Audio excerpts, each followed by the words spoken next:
सूर्यकोटि समप्रभ निर्विघ्नं कुरु मे देव सर्वकार्येषु सर्वदा. स्कॉटलंडमध्ये हॅब्रिडेन आयलंड टूर्स प्रायव्हेट लिमिटेड म्हणून एक कंपनी आहे आणि त्यांच्याकडे बरीच जहाजं आहेत. ते जगभर बेटांवरून टूर्स अरेंज करत असतात. काही वर्षांपूर्वी हॅब्रिडेन स्पिरिट नावाचं त्यांचं एक जहाज इथं आलं आणि गोव्याच्या बनियन टूर्स प्रायव्हेट लिमिटेडने त्यांना बोलावलेलं होतं. त्यांचे लोक इथे येऊन सर्व्हे करून गेले होते. किनारपट्टीचं आपल्या सर्व्हे करून गेलेले होते आणि त्यांनी 2 किल्ले निवडलेले होते की आम्ही मुंबई हा बेस धरून एक दमणचा किल्ला करणार, मग जंजिरा करणार आणि तिथनंच पुढं आम्ही विजयदुर्गला जाणार, सिंधुदुर्गला जाणार आणि पुढं गोव्यात जाऊन मजा करणार. असा एक त्यांचा एक कार्यक्रम होता त्यांचा सगळा. पण पुढं केरळा विरळा मालदीवपर्यंत जाणार होतो. या गोव्यात माझे बरेच मित्र आहेत. म्हणजे मराठी माणसांनी गोव्यात गेल्याच्यानंतर नेमकं काय बघावं याच्यासाठी म्हणून मी गोव्यातल्याच आपल्या लोकांना घेऊन हिंडलो आहे की हे पाहिलं आहे काय तुम्ही सगळं, म्हणून म्हणाले मी नाही पाहिलं का. पण ऑस्कर डकुना म्हणून एक माझा मित्र, त्याने मला बोलावलं, मला विचारलं फोनवर की तुम्ही हे दाखवाल का, हे 2 किल्ले महाराष्ट्रातले त्या लोकांना समजावून सांगाल का. कारण ते लोक सगळे शिकलेले आहेत, लर्नेड लोक आहेत and they have got lot of questions to ask. तर म्हटलं मी आनंदानं दाखवीन. कुठले 2 किल्ले दाखवायचे सांगा म्हणून. ते म्हणाले एक जंजिरा आहे आणि दुसरा सिंधुदुर्ग आहे. 2 किल्ले त्यांना बघायचे. तर म्हटलं मी दाखवीन. 100 लोक आले त्या जहाजात. 100 लोक होते. बहुतांश सगळे ब्रिटिश होते, पण काही स्पॅनिश, काही पोर्चुगीज वगैरे असे सगळे. मला तरुण मंडळी फार कमी दिसली. म्हणजे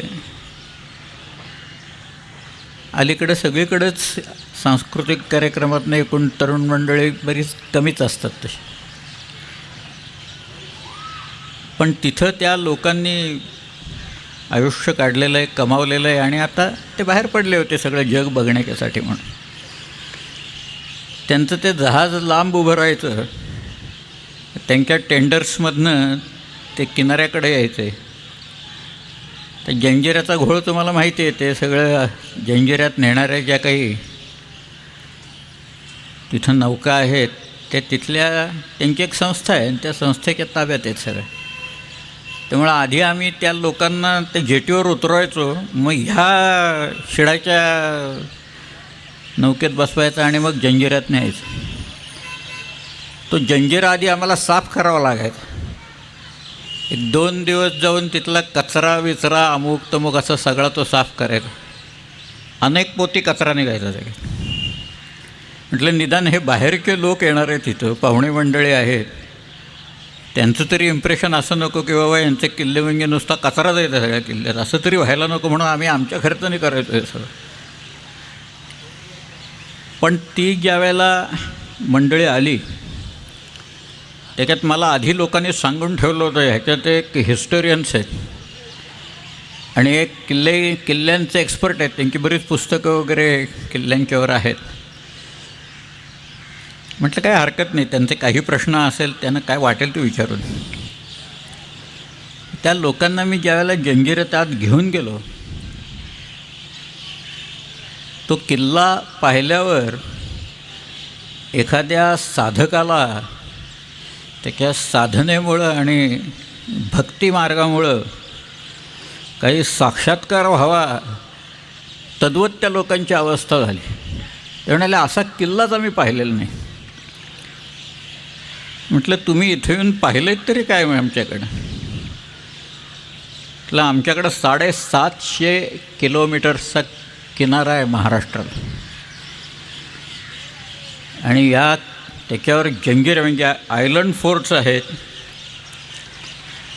किनाऱ्यालगतचे किल्ले आहेत. आणि इथं जो इतिहास आहे तो 2000 वर्षापासून आहे. अगदी सातवाहनांच्यापासून काही किल्ले महाराष्ट्रात आहेत. वाकाटकांचे किल्ले आहेत, चालुक्यांचे आहेत, राष्ट्रकूटांचे आहेत, आणि शिलाहारांचे, कोकणच्या शिलाहारांचे काही किल्ले म्हटलं महाराष्ट्रात. एका ताम्रपटानुसार त्यांची राजधानी पुरी असं म्हटलं आहे त्याला. ती कदाचित घारापुरी असण्याची खूप शक्यता आहे. परंतु छोटे मोठे असे सगळे जर का किल्ले धरले, छोटे म्हणजे एखादा बुरुज असतो.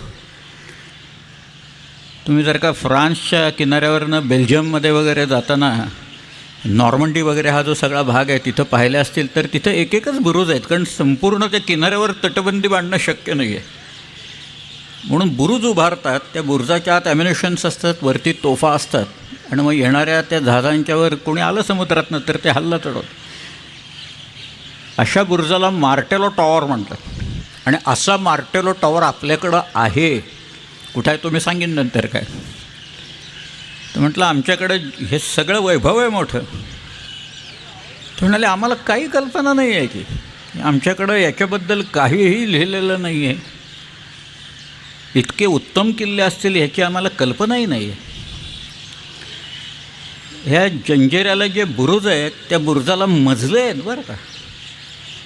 एकेका मजल्यावर निदान किमान 50 ते 60 पहारेकरी राहतील एवढे तिथं जागा आहे त्या एकेका बुरुजात. अली नावाचा बुरुज आहे, त्याला 2 मजले आहेत वरती, त्याच्याही वरती तोफा आहेत सगळ्या. त्या जंजिऱ्याचे 21-22 बुरुजांवर मिळून जवळजवळ 300 ते 350 तोफा होत्या. फ्लँडर्सच्या लढाईतल्या काही तोफा तिथं होत्या, काही पितळेच्या तोफा तिथं होत्या. त्या आपल्या लोकांनी पळवून आटवल्यानंतर पितळेचे तोफा. पण म्हटलं हे मोठं वैभव आहे आमचं सगळं. त्यांनी नोट्स काढल्या त्याची. तो म्हणाला आम्ही ह्याच्यावर आता लिहिणार, फोटो आहेत ते आम्ही टाकणार, पुस्तकात आम्ही सगळं लिहिणार. तो माणूस इतके प्रश्न विचारत होता की या तोफा आणल्याच कशा इथं. त्याच्या 3 तोफा मोठ्या पडल्यात, लांडा कासम चावरी वगैरे, त्या मोठ्या खूप मोठ्या तोफा आहेत जंजिऱ्यावर. आणि तुम्ही बारकाईनं जर का पाहिलं तर त्या तोफा या घडीव तोफा आहेत, म्हणजे कडीवर कडी मारून केलेल्या तोफा आहेत. ओतीव तोफा नाही आहेत, त्या घडीव तोफा आहेत सगळं. घडीव तोफा आहेत. तर म्हणाले आणल्याच कशा एवढ्या मोठ्या तोफा इथं. म्हटलं ते आम्हाला माहीत नाही कशा आणली. इथं आहेत आता, इथं दिसत आहेत तोफा तिथं ते. मग त्यांनी प्रश्न तो म्हणाला मी रेकॉर्ड करू का. म्हटलं काय वाटेल ते कर, म्हटलं तुला करायचं. मग त्यांनी जंजिरा सगळा पाहिला. जवळजवळ तो एक माणूस, ते एका माणसाला घेऊन मी 4 तास हिंडत होतो जंजिरा. तो प्रत्येक गोष्ट विचारत होता, ह्याच्यावर काय लिहिलं आहे, हे काय, तिथं ते शिल्प कसलं आहे, ही जी चिन्ह आहेत दरवाजांवर त्याचा काय अर्थ आहे, हा किल्ला बांधला कोणी, असे त्याचे बरेच प्रश्न होते सर. मग ते जहाजात बसले आणि ते गेले पुढं. आणि आम्हाला मात्र इथनं सगळा प्रवास करत जंजिऱ्यापासून मालवणपर्यंत जायचं. परत तो रात्रभर सगळा प्रवास त्याचा. तो प्रवास करत मालवणला जाऊन सिंधुदुर्ग त्यांना दाखवायचा होता. जहाज आलेलं होतं, दुसऱ्या दिवशी जहाज तिथं सकाळी आलेलं होतं. परत ते टेंडर्सवरनं ती मंडळी आली, त्यांना उतरून आम्ही जंजिऱ्यात. ते अशा सगळे त्या आता 2 फरक आहेत. इथं शिडाच्या नौका आहेत सगळ्या, तिकडे सगळ्या पॉवर बोट्स आहेत, त्याला इंजिन्स लावले आहेत सिंधुदुर्गाच्या इथं. पण जे शिवाजी महाराजांच्या वेळेला त्या बखरीत जे काही लिहिलेलं आहे कृष्णाजी आनंद सभासदांनी, की तरांडी चक्राकार जातात, म्हणजे ती अशी जातात, सरळ काही जात नाहीत. त्याच्याकडे मध्ये दगड आहेत सगळ्या.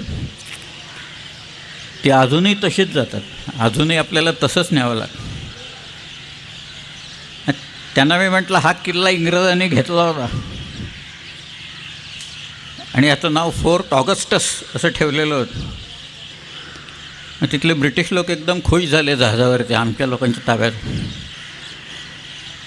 म्हटलं आमच्या लोकांनी चोपला नंतर आणि परत काढून घेतला म्हटलं त्यांच्याकडनं किल्ला तो.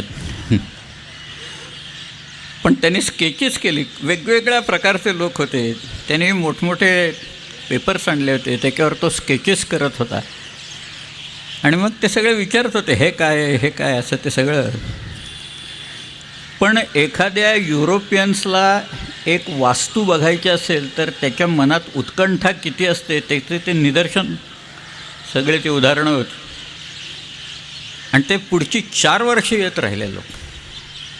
4 वर्षात 350-400 लोक येऊन ते हे किल्ले बघून तिथनं गेले. 750 किलोमीटर आहे आपली किनारपट्टी आणि 85 लहान मोठे किल्ले आहेत, काही एक बुरुज आहेत. आणि मग सिंधुदुर्ग जंजिरासारखे जझिरा, जझिरा म्हणजे बेट म्हणून त्याचं नाव जंजिरा. नाहीतर त्याचं नाव आहे किल्ल्याला, त्याचं नाव आहे महारूब. महा म्हणजे चंद्र आणि रुबा म्हणजे चतकोर, 1/4 म्हणून असा तो त्याचं नाव महारूबा, जंजिरे महारूब. मग आता शिवाजी महाराजांनी ह्यांचा काय संबंध इथं आहे? नाही, अशातला भाग नाही. माझा एक शेवटच्या दिवशीचा जो विषय आहे की शिवचरित्रातनं काय शिकावं त्यातलं एक उदाहरणच आत्ता देतो आणि मग पुढे जातो. शिवाजीराजांनी आरमार का बांधलं? ते जंजिरेकर सिद्धी इथं यायचे, हल्ले चढवायचे, घरदारं जाळायचे, पोरी मस्कतला नेऊन विकायचे, जनावरं पळवायचे. ह्यांना कुठं ना कुठेतरी अडथळे निर्माण व्हावेत आणि सिद्ध्याचं हे प्रकरण बंद व्हावं.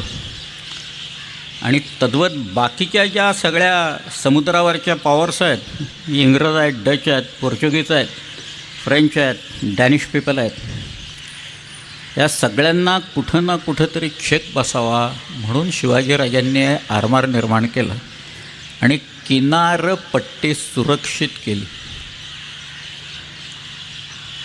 शिवचरित्रातनं एवढी एकच गोष्ट कोणी शिकलं असतं की किनारपट्टी सुरक्षित करणे, तर 26/11 हे प्रकरण झालं नसतं. हेच तर शिकायचं आहे त्यात आपल्याला. शिकायचं शेवटी काय आहे, तुम्ही 350 वर्ष आणि त्याच्यानंतर आजचा इतिहास शेवटी आपण शिकतोच ना, शिकायला तर पाहिजे ना त्यात. मग हे का नाही दुर्लक्ष केलं? झाले इथंच ना. आमच्याकडं आरमार नव्हतं, 300 वर्ष आरमार नव्हतं इथं. कदंबांचं आरमान जयकेशीचं गेल्याच्यानंतर इथं आरमार नव्हतं. मी त्या गोव्याच्या 4 राजधान्या होत्या, वळीपट्टण म्हणून एक होती आणि सगळ्यात ती शेवटची गोवापुरी म्हणून जयकेशीची राजधानी होती. ही राजधानी कुठे म्हणून मी हिंडत होतो. एक होती चंद्रपूर म्हणजे चांदर, आत्ता ते चांदर गाव आहे तिथं. एक आहे बाळलीपट्टण, काही लोक खारेपट्टणसुद्धा म्हणतात ते. पण ही गोवापुरी ही कुठे म्हणून मी हिंडत होतो. मला गोवापुरी दिसली नाही, कोणी सांगायलाही तयार नाही. शेवटी एक माणूस मला म्हणाला, mister Bedekar, why don't you go and meet father Costa in Pilar seminary. ती जी जुवारी नदी आहे त्याच्या काठावर एक पिलार म्हणून टेकडी आहे, भागच आहे तिथं. त्याच्यावर एक सेमिनरी आहे आणि तिथं तो फादर कॉस्मे द कोस्टा नावाचा तिथला तो फादर आहे. मी त्याच्याकडे गेलो आणि मी त्याला म्हटलं, मला ही जयकेशीची राजधानी बघायची आहे कुठे. तो म्हणाला, you want to see that capital, old capital of Goa. म्हटलं या, कम ऑन म्हटलं, let's go on the terrace. आम्ही वरती गेलो तिथं. म्हटलं तर राजधानी कुठे आहे, हा वरती कशाला नेतो आहे मला इथं. पण तो म्हणाला, आत्ता आपल्याला नाही दिसणार. म्हटलं का? तो म्हणाला, ती पाण्यात गेली, भरती आली, त्यानं आली समुद्राला की ती पाण्यात जाते म्हणाला राजधानी. ओहोटीच्या वेळेला ते सगळे कडक वर येतात तेव्हा ती राजधानी दिसायला लागते. ती तिथं मांडवीच्या आपल्या जुवारीच्या पात्रातच राजधानी आहे म्हणाल. त्यांनी पुस्तक लिहिलं आहे त्याच्यावर. तिथे एक म्युझियम त्यांनी केलेलं आहे कॉस्मे द कोस्टाने. हे सगळं त्यांनी मला दाखवलं. मग मी त्याला, तो म्हणाला, इथं मला आजवर कोणी विचारायला आलं नाही गोवापुरी कुठे म्हणून. तुम्ही पहिल्यात म्हणाले इथं विचारायला आले आणि तुम्ही कशा आलात गोव्यात. म्हटलं, मी शिवाजी महाराजांनी इथं किल्ले बांधले गोव्यात. गोव्यात किती किल्ले आहेत माहिती आहेत? लहान मोठे किमान 50 किल्ले आहेत गोव्यात, छोटे मोठे सगळे धरले तर. शिवाजीराजांनी गोव्याची पोर्चुगीजांची हद्द जर का सोडली की एक आसोळणे म्हणून नदी आहे, साळ असं म्हणतात त्याला, साळ, सध्या तिथे त्याला साळ म्हणतात. काणकोण वगैरे जी गावं आहेत ना गोव्यातली तिथे आहेत. खाली सदाशिवगड आहे काळी नदीच्या तिथे. एक बैतूल नावाचं गाव आहे, त्या बैतूलला शिवाजी महाराजांनी एक किल्ला बांधला. ती आता कुठल्या तरी फॅक्टरीला देऊन टाकली आहे जमीन ती. त्यांनी आता अशा काही मोठ्या मोठ्या भिंती उभारल्यात की तुम्हाला आताच सोडत नाहीत सिक्युरिटी के लोक. आमचे काही मंडळी त्या ओहोटीच्या वेळेला चालत आत गेले ते बैतूलचा किल्ला बघायला, फोटो काढले, तोफा बिफा आहेत तिथं, तटबंदी आहे, दरवाजाचे पडलेले अवशेष आहेत. आणि येताना आली भरती, त्यामुळे या लटकून बसले तिथं सगळे. मग त्याने फोन केला, चुकून लागला फोन तो मोबाईल. मग आत जाऊन लोकांना सांगून मग त्या लोकांना बाहेर काढला. तो एक किल्ला बैतूलचा शिवाजी महाराजांनी बांधलेला किल्ला आहे, ते गोव्याच्या लोकांना माहीत नव्हतं. त्याच्याही खाली अजून एक किल्ला आहे, त्याचं नाव आहे खोलगड. त्याला सध्या काब द राम असं म्हणतात. तुम्ही गोव्यात गेला, केप ऑफ रामा म्हणजे रामाचं भूशीर असं म्हणतात. ते आता सगळं चर्च बिर्च वगैरे असं सगळं झालेलं आहे. मराठी अवशेष फार कमी राहिलेत पण आहेत. पण शिवाजीराजांनी ऐन गोव्यात पोर्चुगीजांच्या इथं किल्ले बांधावेत तिथं नेऊन. आणि पोर्चुगीज पत्र लिहित आहेत लोकांना, लिस्बनला पत्र टाकतायत की शिवाजी इथं किल्ला बांधतो आहे आणि तो आमच्या हद्दीच्या बाहेर आहे, आम्हाला काहीच करता येत नाही. पण त्याला प्रतिबंध केला पाहिजे, कारण नाहीतर तो गोव्याच्या उरावर बसेल. इतके तो जवळ किल्ला आहे, सगळे नदी ओलांडले की गोवा सगळं. आणि हा माणूस त्रास देईल आम्हाला, त्यामुळं त्याला काहीही करून प्रतिबंध केला पाहिजे. हा किल्ला इथं जर का झाला तर कायम आमच्या हृदयातली जखम मिळेल. पोर्चुगीज इतके घाबरलेले होते शिवाजी महाराजांना, इंग्रज लोक इतके घाबरलेले होते. शिवाजी महाराजांनी सुरत 2दा लुटली, 64 आणि 70ला. 64ला लुटल्याच्या नंतर हेनरी गॅरी नावाचा तिथं एक ब्रिटिश फॅक्टर होता.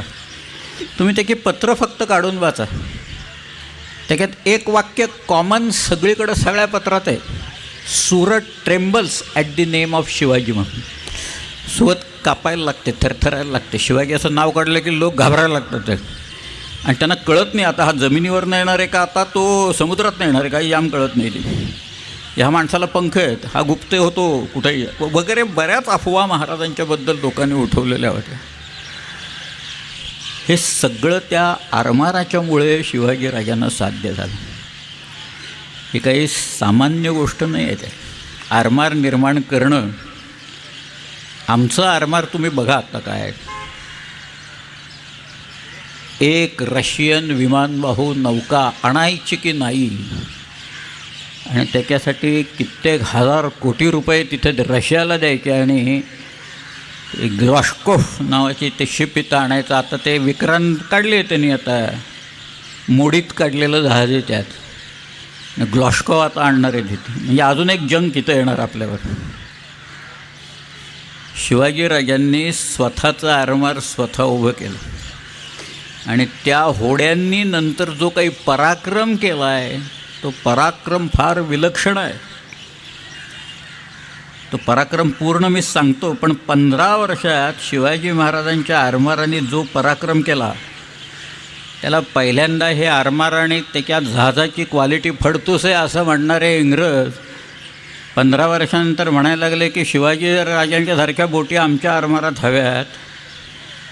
हे 15 वर्षात फरक कसा काय पडला. Britannia rules the waves, Britain shall never be slaves असं म्हणणारे इंग्रज म्हणत आहेत की त्या चपळ बोटी आम्हाला फसवतात आणि अशा बोटी इंग्रजी आरमारात हव्यात असं इंग्रज मुंबईचे इंग्रज म्हणत आहेत तिथले. हा जो फरक आहे त्या आरमारातला, हा फरकच विलक्षण आहे सगळ्यात. शिवाजीराजांच्या आरमाराची सुरुवात जी झाली त्याच्या पाठीमागची एक छोटी पार्श्वभूमी आहे त्याला. हा सगळा खेळ सुरू झाला 57 साली, 1657मध्ये सुरू झाला. स्वतः औरंगजेब त्यावेळेला इथं आलेला होता. हिंदुस्थान, तो बादशाह नव्हता त्यावेळेला, शहाजहान होता जिवंत. आणि औरंगजेब आणि शहाजहानचे इतर पुत्र शहाजहान कधी वर जातो हे बघत बसलेले होते, वाट बघत बसलेले. त्यात धाराशिकोह होता, त्यात मुराद होता, त्यात औरंगजेब होता, त्यात शहाशुजा होता. बाबासाहेबांनी, कारण बाप मेल्याखेरीज गादीवर येता येत नसे, भावांना मारल्याखेरीज गादीवर येता येत नसे. बाबासाहेब पुरंदरेंनी त्यांच्या पुस्तकात एक वाक्य असं लिहिलेलं आहे की या मुघल शहाजाद्यांना असं वाटत असे की आपला बापच जन्माला आला नसता तर किती बरं झालं असतं, आपणच गादीवरतून बसलो असतो लगेच. ते कसं आहे, पण औरंगजेब 57मध्ये दक्षिणेत कल्याणी विदर्भ इथं बसलेला होता आणि शिवाजीराजे बघतायत बरं का, सगळं बघतायत. यांच्या हालचाली काय आहेत, या औरंगजेबाच्या आणि आदिलशाहीच्या लोकांच्या हालचाली काय आहेत. त्या दोघात आता तह होणार की काय असं वातावरण निर्माण व्हायला लागलं कल्याणी आणि बिदरच्या इथं. एक किल्ला घेतला औरंगजेबाने. बरं, जर का त्यांच्यात तह झाला, हे दोघं मिळून आपल्यावर हल्ला करतील आणि आपण टिकणार नाही. मग हे शिवाजी महाराजांना माहिती होतं की आदिलशाही आणि मुघल दोन्ही सैन्य चालून आले तर आपण कुठं काय लढायचं सगळं. म्हणून ही बातमी तह होतोय की नाही ही बातमी काढण्यासाठी शिवाजी महाराजांनी आपला एक माणूस, भयंकर बेरकी त्यांचे वकील सगळे, सोनो विश्वनाथ दबीर याला पाठवला तिथं. तो बहुधा त्यांचा परराष्ट्र मंत्री असावा तिथं. तो गेला औरंगजेबाकडं, त्याने एक महाराजांचं पत्र दिलं त्यांनी आणि त्यात लिहिलं होतं, आम्ही भयंकर गुन्हे आधी केलेले आहेत सगळे, तुम्ही आम्हाला माफ करा, तुमच्या वतीनं आम्ही मुघलांचा कारभार हिथं करतो बिरतो वगैरे भरपूर प्रलोभनं सगळी सांगितलेली होती. मग औरंगजेबाने एक फरमान दिलं त्यांना की ठीक आहे तुम्ही म्हणताय ते वगैरे. पण त्या वकिलानं बातमी काढून आणली आणि महाराजांना सांगितलं. 23 एप्रिल 1657 याविषयी तो वकील औरंगजेबाला भेटला आणि त्याच्यात त्यांनी सांगितलं की आता फरमान दिलं औरंगजेबाने, पण तिथं वातावरण असं आहे, दोघांचा तह होणार ना आपल्यावर येणार. चालू 29 एप्रिलला, म्हणजे आधी 23 एप्रिलला वकील जातो काय औरंगजेबाला महाराजांचं पत्र घेऊन, औरंगजेब फरमान देतो काय, आणि 29 एप्रिलला शिवाजीराजे जाऊन जुन्नर लुटतायत काय तिथं. 200 अरबी घोडे आणि खजिना लुटून महाराज परत आले इथं. कारण ते म्हणाले आता हात मारून घ्या, जेवढं ते चालून येतोवर तर होणारच आहे, दोघंही येणारच आहे, तोपर्यंत जिथं जिथं हात मारता येईल तिथं हात मारून घ्यायचा. जुन्नर लुटलं, पार नगरपर्यंत चालून गेले होते. नौशेर खान म्हणून होता तिथं, त्याचा प्रभाव केला. इथपासून अखेळ सुरू झाला. औरंगजेब तर इतका चिडला, तो म्हणाला हा फसवतो आपल्याला माणूस, दरवेळेला काहीतरी खोटं नटं सांगतोय, काहीतरी पत्र पाठवतो आणि करतो भलतंच, म्हणून त्यांना मारा जाळा असं सगळं त्यांनी काढायचं फरमान दिलं. पण शिवाजी महाराजांच्या सुदैवाने आणि कदाचित औरंगजेबा आणि त्याच्या भावांच्या सुदैवाने शहाजहान बादशाह आजारी पडला तिथे. त्यामुळं आता ते गादीवर कब्जा करण्याच्यासाठी सगळ्यांना दिल्लीला जावं लागला, औरंगजेबासकट सगळ्यांना. त्यामुळं दक्षिणेवरचा औरंगजेबाचा चाप निघाला, ही एक योगायोगाची गोष्ट आहे. 57 साली औरंगजेब इथनं निघून दिल्लीला गेला. पुढे शामूगडला लढाई झाली, त्यानं दाराला मारलं. कसं मारलं ते मी सांगेन नंतर. भयंकर आहे तो औरंगजेब, काही सामान्य माणूस नाही. पण 57 साली शिवाजीराजांनी हा सगळा प्रकार एकूण सगळा पाहिल्याच्या नंतर स्वतः शिवाजीराजे कोकणात उतरले आणि कोकणात उतरले ते तेलबाईलाच्या घाटाने उतरले. तेलबाईला म्हणून एक किल्ला आहे. आमच्याकडं घाटांची नावंसुद्धा फार भारी ठेवतात. आपल्याकडं कधीही कोणीही सरळ नावाने हाक मारत नाही, ही पहिली गोष्ट आहे. त्या घाटाचं नाव आहे सवाष्णीचा घाट आणि त्याच्या पलीकडं घाट आहे, त्याचं नाव आहे गाढवलोटीचा घाट. तर शिवाजीराजे तैलघट्ट म्हणून एक घाट आहे, तिथनं उतरले. संकर्षण सकळकळे नावाच्या एका माणसाला बुलढाण्याहून महाराजांनी बोलवला होता. त्यांनी शिवकाव्य लिहिलं, त्याच्यात हे सगळे तेलघट्टमधनं महाराज उतरले. स्वतः शिवाजीराजे उतरले. स्वतः शिवाजीराजे सह्याद्री उतरून, ते काही पालखी वगैरे असला प्रकार नाही, पायावर स्वतःच्या उतरावं लागतं त्याचं. आणि मग कोकणात उतरले. पहिल्यांदा इथं आल्याच्यानंतर कल्याण भिवंडी इथं आले. खूप लोक भेटायला आले. ते म्हणाले आम्ही पिचलो गेलो, इथं अत्याचार चालू आहे सगळ्याच्यात. ते म्हणाले आता मी आलो आहे ना, आता करतो काय करायचं ते व्यवस्थित. म्हणून महाराजांनी या सर्व लोकांना अभय दिलं. माहुलीचा किल्ला नंतर त्यांनी घेतला, कल्याणचा दुर्गाडीचा किल्ला शिवाजी महाराजांनी घेतला. पण शिवाजी महाराजांना एकूण समुद्र दिसला त्यावेळेला. पुढे गेले ते आणि समुद्र पाहिला. तो समुद्र पाहिल्यावर लक्षात आलं त्यांच्या की या सिद्ध्यांचं बळ जे आहे, या सगळ्या लोकांचं बळ जे आहे, हे ते बळ त्या आरमारात आहे. आणि आपल्याला आरमार सिद्ध करणं भाग आहे. सगळ्या आरमार केलंच पाहिजे आता. म्हणून शिवाजी राजांनी सर्वप्रथम कल्याण, भिवंडी आणि पेण इथं त्यांनी 3 गुराब म्हणजे एकूण 20 गुराबा या 3 ठिकाणी बांधायला काढल्या. गुराबा एक जहाजाचा प्रकार आहे, गुर्राब असं म्हणतात. डव, पगार, गॅली, गलबत, मछवा, तरंड, बतेले, मंजी, हे सगळे तिरकाटी, सगळे जहाजाचे प्रकार आहेत सगळे. शिवाजी राजांचं आरमार कोण बांधत असेल? आमच्याकडे काय तरबेज लोक होते, कधी काही जहाजं बांधली होती? पोर्तुगीज लोक बांधत होते शिवाजी महाराजांचा. एकाचं नाव रुई लेंता व्हिएगाश आणि त्याचा मुलगा फेर्ना व्हिएगाश, आणि त्यांच्याबरोबर 400 लोक होते. हे शिवाजी महाराजांचा आरमार या 3 ठिकाणी बांधत होते. खाडीत, कल्याणच्या खाडीत. आणि तिथनं उल्हास नदी जाते आणि ती पुढं वसईच्या इथं समुद्रात मिळते. पेणच्या इथनं भोगावती नदी जाते, ती भोगावती आंबेला मिळते आणि धरमतरच्या खाडीत जातात ते 3. या सगळ्या समुद्रात जायच्या वाटा आहेत. पण तुम्ही बघा, पोर्चुगीज लोकांनी, हुशार सगळे लोक, या ज्या खाड्या असतात म्हणजे नद्या जिथे येऊन मिळतात, ज्याला डेल्टा म्हणतात, त्याच्यात डेल्टा की इथं दोन्ही बाजूला पोर्तुगीज लोकांनी किल्ले बांधून ठेवलेले होते. जे तुम्ही बारकाईनं आत्ता जर का पाहिलं तर या खाडीच्या इथं घोडबंदरचा किल्ला आहे आणि वरती वसईचा किल्ला आहे बघा. ते तुम्ही गोव्यात गेलात तर मांडवीच्या वरच्या बाजूला आग्वादचा किल्ला आहे. त्याच्या पलीकडे रयेश मागुश या नावाचा एक किल्ला आहे. त्याच्याखाली गाशपर दियश नावाचा किल्ला आहे. होता आता तिथं क्लब आहे आणि पब आहे. किल्ला गेला. आणि नोसा सिनोरा द काब या नावाचा अजून एक किल्ला आहे. त्याच्या तोंडावर आहेत सगळे किल्ले नद्यांचे. आणि तसा इथं वसईचा किल्ला होता. वसईच्या इथनं जायचं असेल तर वसईवरनं तोफा डागणार पोर्चुगीज लोक आपल्यावर. शिवाजी महाराजांना माहिती होतं. मग आरमार बाहेर कुठनं काढायचं? ठाण्याच्या जवळून काढायला गेलं तर ठाणा म्हणजे साष्टी, तर साष्टी पोर्चुगीजांच्या ताब्यात होतं. त्यामुळं आरमार समुद्रात काढण्याच्या साठी म्हणून शिवाजी राजांनी काय करावं? शिवाजी राजांनी वसईचा जो कॅप्टन आहे, त्या वसईच्या कॅप्टनचं नाव होतं आंतोनियो द मेलो द कास्ट्रो. याला एक पत्र लिहिलं की आमची जहाजं बाहेरून लाकूड फाटा घेऊन येतील इथं, आणि मग आमच्या गुरावा या इथनं समुद्रात जातील, त्यांच्यावर तोफा डागायच्या नाहीत.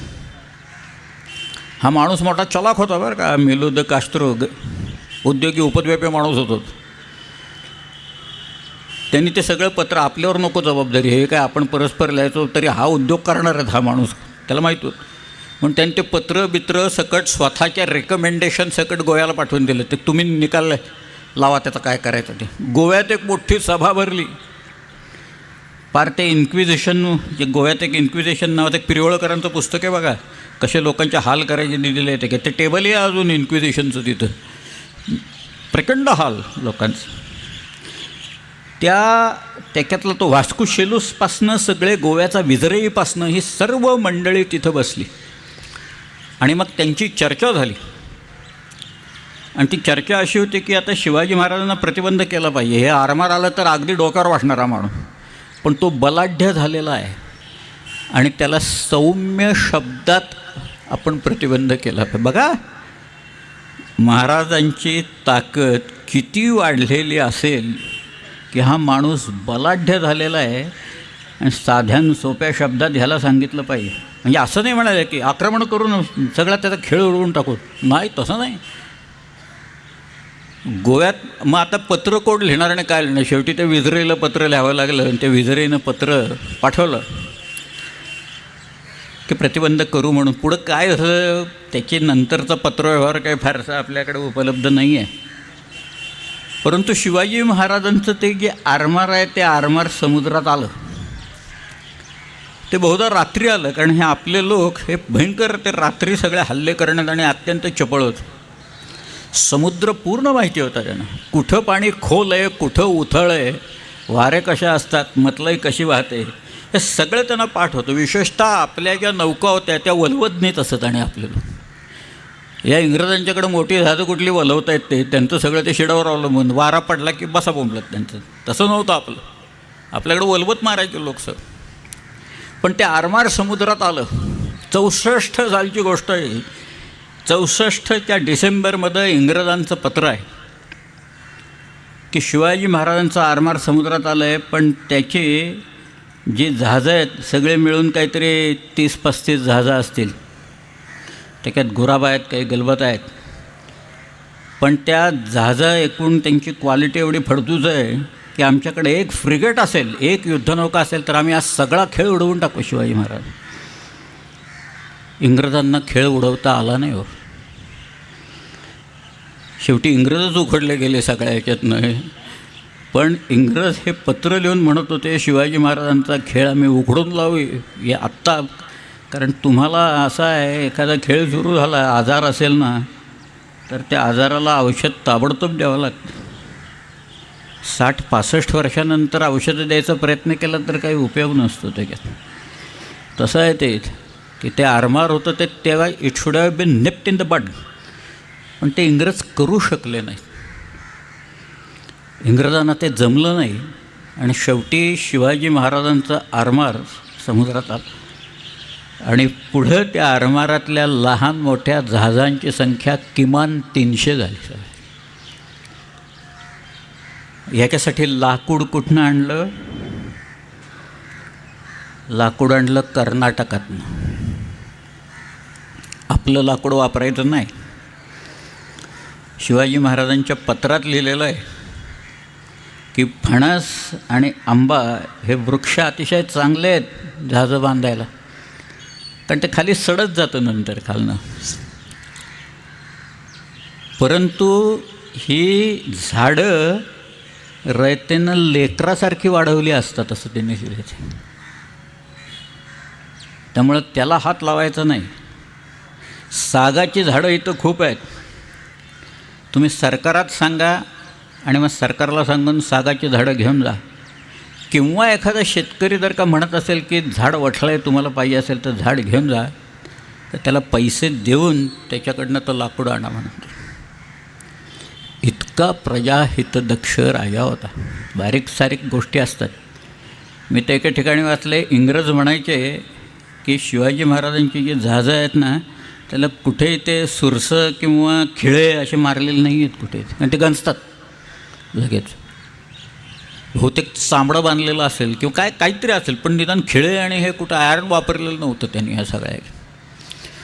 पण ते आरमार जेव्हा असतं त्याला ते वर्षातनं त्याची म्हणजे कायम त्याची निगा ठेवावी लागते. खारं पाणी असतं, खाऱ्या पाण्यात खराब होतं ते, शिडं फाटतात. तुफानदार का आलं तर शिडं बिडं फाटतात. डोलकाट्या असतात, ते डोलकाट्या पडतात सगळ्या ह्याच्यात. नाही तर खलाशी हा एक वर्ग कसा असतो हे आपल्याला माहिती आहे सगळं त्याच्यात. पण हे आरमाराचे लोक तरी कोण होते मग? हे काही ट्रेंड लोक होते? कोण ट्रेनिंग देणार या लोकांना? पण इथलेच लोक होते सगळे. त्यात कोणी कोळी असेल, त्यात कोणी भंडारी असेल, त्यात आगरी लोक होते, त्यात दालदी होते, त्यात खारवी होते. ह्या सगळ्या मंडळींनी शिवाजी महाराजांचा आरमार सांभाळला. दौलत खान आरमाराचा एक प्रमुख होता, मायनाथ भंडारी, त्याचं आडनाव भाटकर.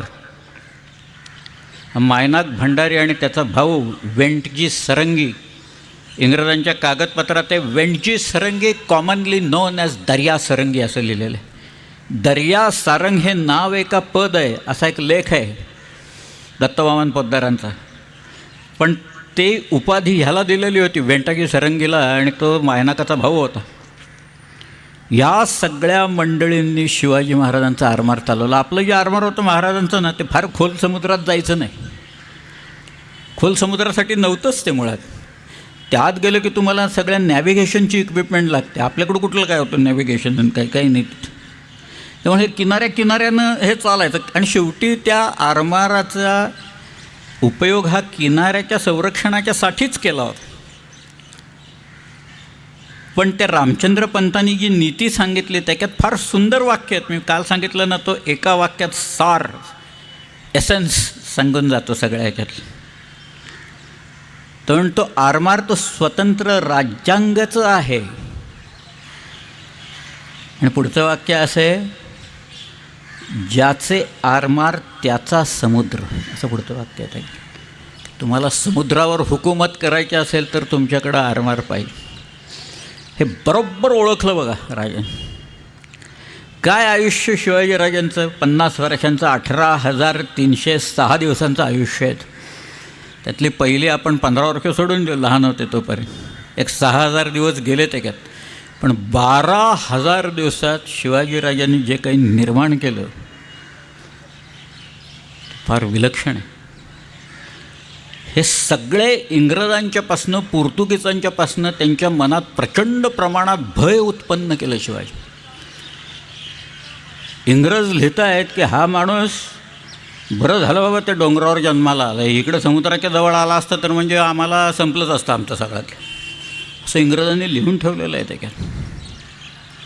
ह्या सामान्य गोष्टींना इथे असामान्य अचिव्हमेंट्स आहेत महाराजांनी केलेल्या, आणि अत्यंत कमी दिवसात केलेल्या आहेत. आणि म्हणून त्या आरमाराचं खरं स्मरण, मी कधीही कुठेही आरमाराबद्दल स्मारक म्हणा, पिक्चर म्हणा, आणखीन काही म्हणा, काय हे जे पाठीमागं चित्र दिसतं आहे ना तुम्हाला आरमाराचं, मी 24 चित्र काढून घेतली होती एका चित्रकाराच्याकडे. त्याला म्हटलं, तुला मला चित्र असं पाहिजे की बाबा शिवाजीराजे एका जहाजावर उभे आहेत, समोर जंजिरा बिंजिरा आहे, पण ते आरमार आहे महत्त्वाचं आहे, भगवे झेंडे असतात त्याच्यावर, त्याचं ते आरमार आहे, डोलकाठ्या त्याला पाहिजेत, तू ह्याची चित्र काढ. त्यांनी काढले. ताजनेकर म्हणून होता एक, विलास ताजनेकर म्हणून, त्यांनी काढलेली चित्र आहेत. पण आरमाराबद्दल आपल्याकडं काहीही नाही. आणि आरमारांनी एवढे मोठे पराक्रम केले शिवाजीराजांच्या की पुढं खांदेरीच्या लढाईच्या वेळेला इंग्रज लोटांगण घालत आले सगळे. इंग्रज हे दर्यावरचे लोक, पोर्चुगीज हे दर्यावरचे लोक. वास्को दी गाम इथं आला 1498 त्यावेळेला वास्को जी पहिली 4 जहाजं घेऊन लिस्बॉननं बाहेर पडला, तो पहिल्यांदा इकडं यायच्या व केप ऑफ गुड होपला यायच्या की तो पहिल्यांदा गेला वेस्ट इंडियन बेटांच्याकडे गेला निघून. ॲझोर्स वगैरे असे आयलंड्स आहेत बघा तिथं. एमेलिया एरहाटचं विमान वगैरे जिथं पडलं ना, साधारण तो भाग आहे. त्याच्या खलाशांनी 2 महिने तिथं किनारा पाहिला नव्हता, जमीन दिसलेली नव्हती, आणि ते खलाशी वेडे व्हायची वेळ आलेली होती. हा पिस्तल काढून बसलेला होता तिथं. तो म्हणाला, तुम्ही कुचराई केली की मी गोळ्या घालीन म्हणाल तुम्हाला. आणि पुढं गेल्यावर त्यांनी जे जहाज फिरवलं तो एकदम केप ऑफ गुड होपलाच आला तो. आणि मग वळसा घालून झांझिबारला आल्यावर त्याला तिथे एक अरब नॅव्हिगेटर मिळाला, आणि मग त्याला कालिकतला आणून सोडलं त्यांनी, त्या अरब नॅव्हिगेटरने. पण वास्को द गाम हा केवळ त्याच्या एकट्याच्या कर्तृत्वावर 4 जहाजं घेऊन आला. पुढं 2 जहाजं स्कटल केली त्यांनी. त्याचा भाऊही त्याच्यात गेला. पोर्टा नोवा नावाची बंदर आहेत तिथं गेला त्याचा भाऊ. पण तो ज्या वेळेला परत लिस्बनला गेला त्याचं स्वागत इतक्या प्रचंड प्रमाणात झालं. कवी काव्य म्हणत होते तिथं, बँडवाले बाजा वाजवत होते त्यांचा सगळे लोक जमलेले होते. आता देशातला म्हणजे जगाचा मसाल्याचा व्यापार आपल्या हातात आला आहे असं वातावरण लिस्बनला निर्माण झालेलं. तर त्यांनी स्पॅनिश प्रिन्सला पत्र पाठवले त्याच्यात केवळ एका गोष्टीमुळे. पण पोर्चुगीजांनी इथे येऊन पाय रोवले. 1498 रोवले पाय. ते इथनं ते पोर्चुगीजांचं उच्चाटन करायला 1960 साली गेडावं त्याच्यातनं. काय साध्या गोष्टी नाहीत. कुठपर्यंत कसे कडवे लोक असतात हे बघा त्याच्यात. पोर्तुगीज फार दर्यावर जे होते अशा भागाने पोर्तुगीजांच्याकडचं एकूण त्यांचं जे काही आरमाडा होतं सगळ्यात मोठं स्पॅनिश आरमाडा होतं आणि या आपल्या भागात डचांचं आरमार मोठं होतं. बटेवियाला नेऊन ठेवायचे. बटेविया म्हणजे आत्ताचं इंडोनेशिया आहे ना, तिथं सगळ्यांना नेऊन हे डच लोक नेऊन ठेवायचे तिथे. पण शिवाजीराजांनी पुढं पॉंडिचेरीसुद्धा हस्तगत केली. ही काही साधी गोष्ट आहे का? ईस्टर्न कोस्टवर आपले लोक गेले. काही आरमारातनं केले, काही खुशकीच्या मार्गानं गेले, पण किन्नर महाराजांचं हे आरमार हे तिथं त्याच्यात जात होतं. खांदेरीची कथाच एक फार विलक्षण आहे सगळ्या. त्याच्या आधी तुम्हाला मी एक गंमत सांगतो. इथं मुंबईला जेरॉर्ड ऑन्जर या नावाचा एक डेप्युटी गव्हर्नर होता. हे सगळे शिवाजी महाराजांच्या हालचालीवर नजर ठेवून येत बरं का हे सगळे लोक. पोर्चुगीजांनी तर त्यांची तुलना सर्टोरियस, हानिबॉल, गुस्टाफस अडल्फस, ॲटिला, हर्क्युलिस या सगळ्यांशी केलेली आहे. ते ॲटिला हूण होता, हूण, आणि तो त्याची जवळची राज्य होती. मी तुमच्या राज्यांवर हल्ला करणार नाही म्हणून तुम्ही मला खंडणी द्यायची. आणि शिवाजीराजांनी पोर्तुगीजांना सांगितलेलं होतं, दमण बिमण हा जो उत्तर फिरंगाण सगळा भाग आहे की मी तुमच्यावर हल्ला करणार नाही, तुम्ही मोकाट्याने मला गावखंडी नावाचा कर द्या. हे जे कृत्य आहे ह्याच्याशी ते तुलना करतायत ॲटिला आणि शिवाजी महाराज. एक प्लुटार्क नावाचा एक चरित्रकार युरोपमध्ये झाला, 2ऱ्या शतकात झाला. आणि त्याने parallel leaves of illustrious Greeks and Romans या नावाचं एक पुस्तक लिहिलं. एक नोबलमन ग्रीक, एक नोबलमन रोमन, आणि मग त्यांची कंपॅरिझन त्यांनी केली. त्यामुळं तिकडं युरोपमध्ये अशी कंपॅरिझन तुलना करायची एकूण युरोपियन्सना सवय लागलीच.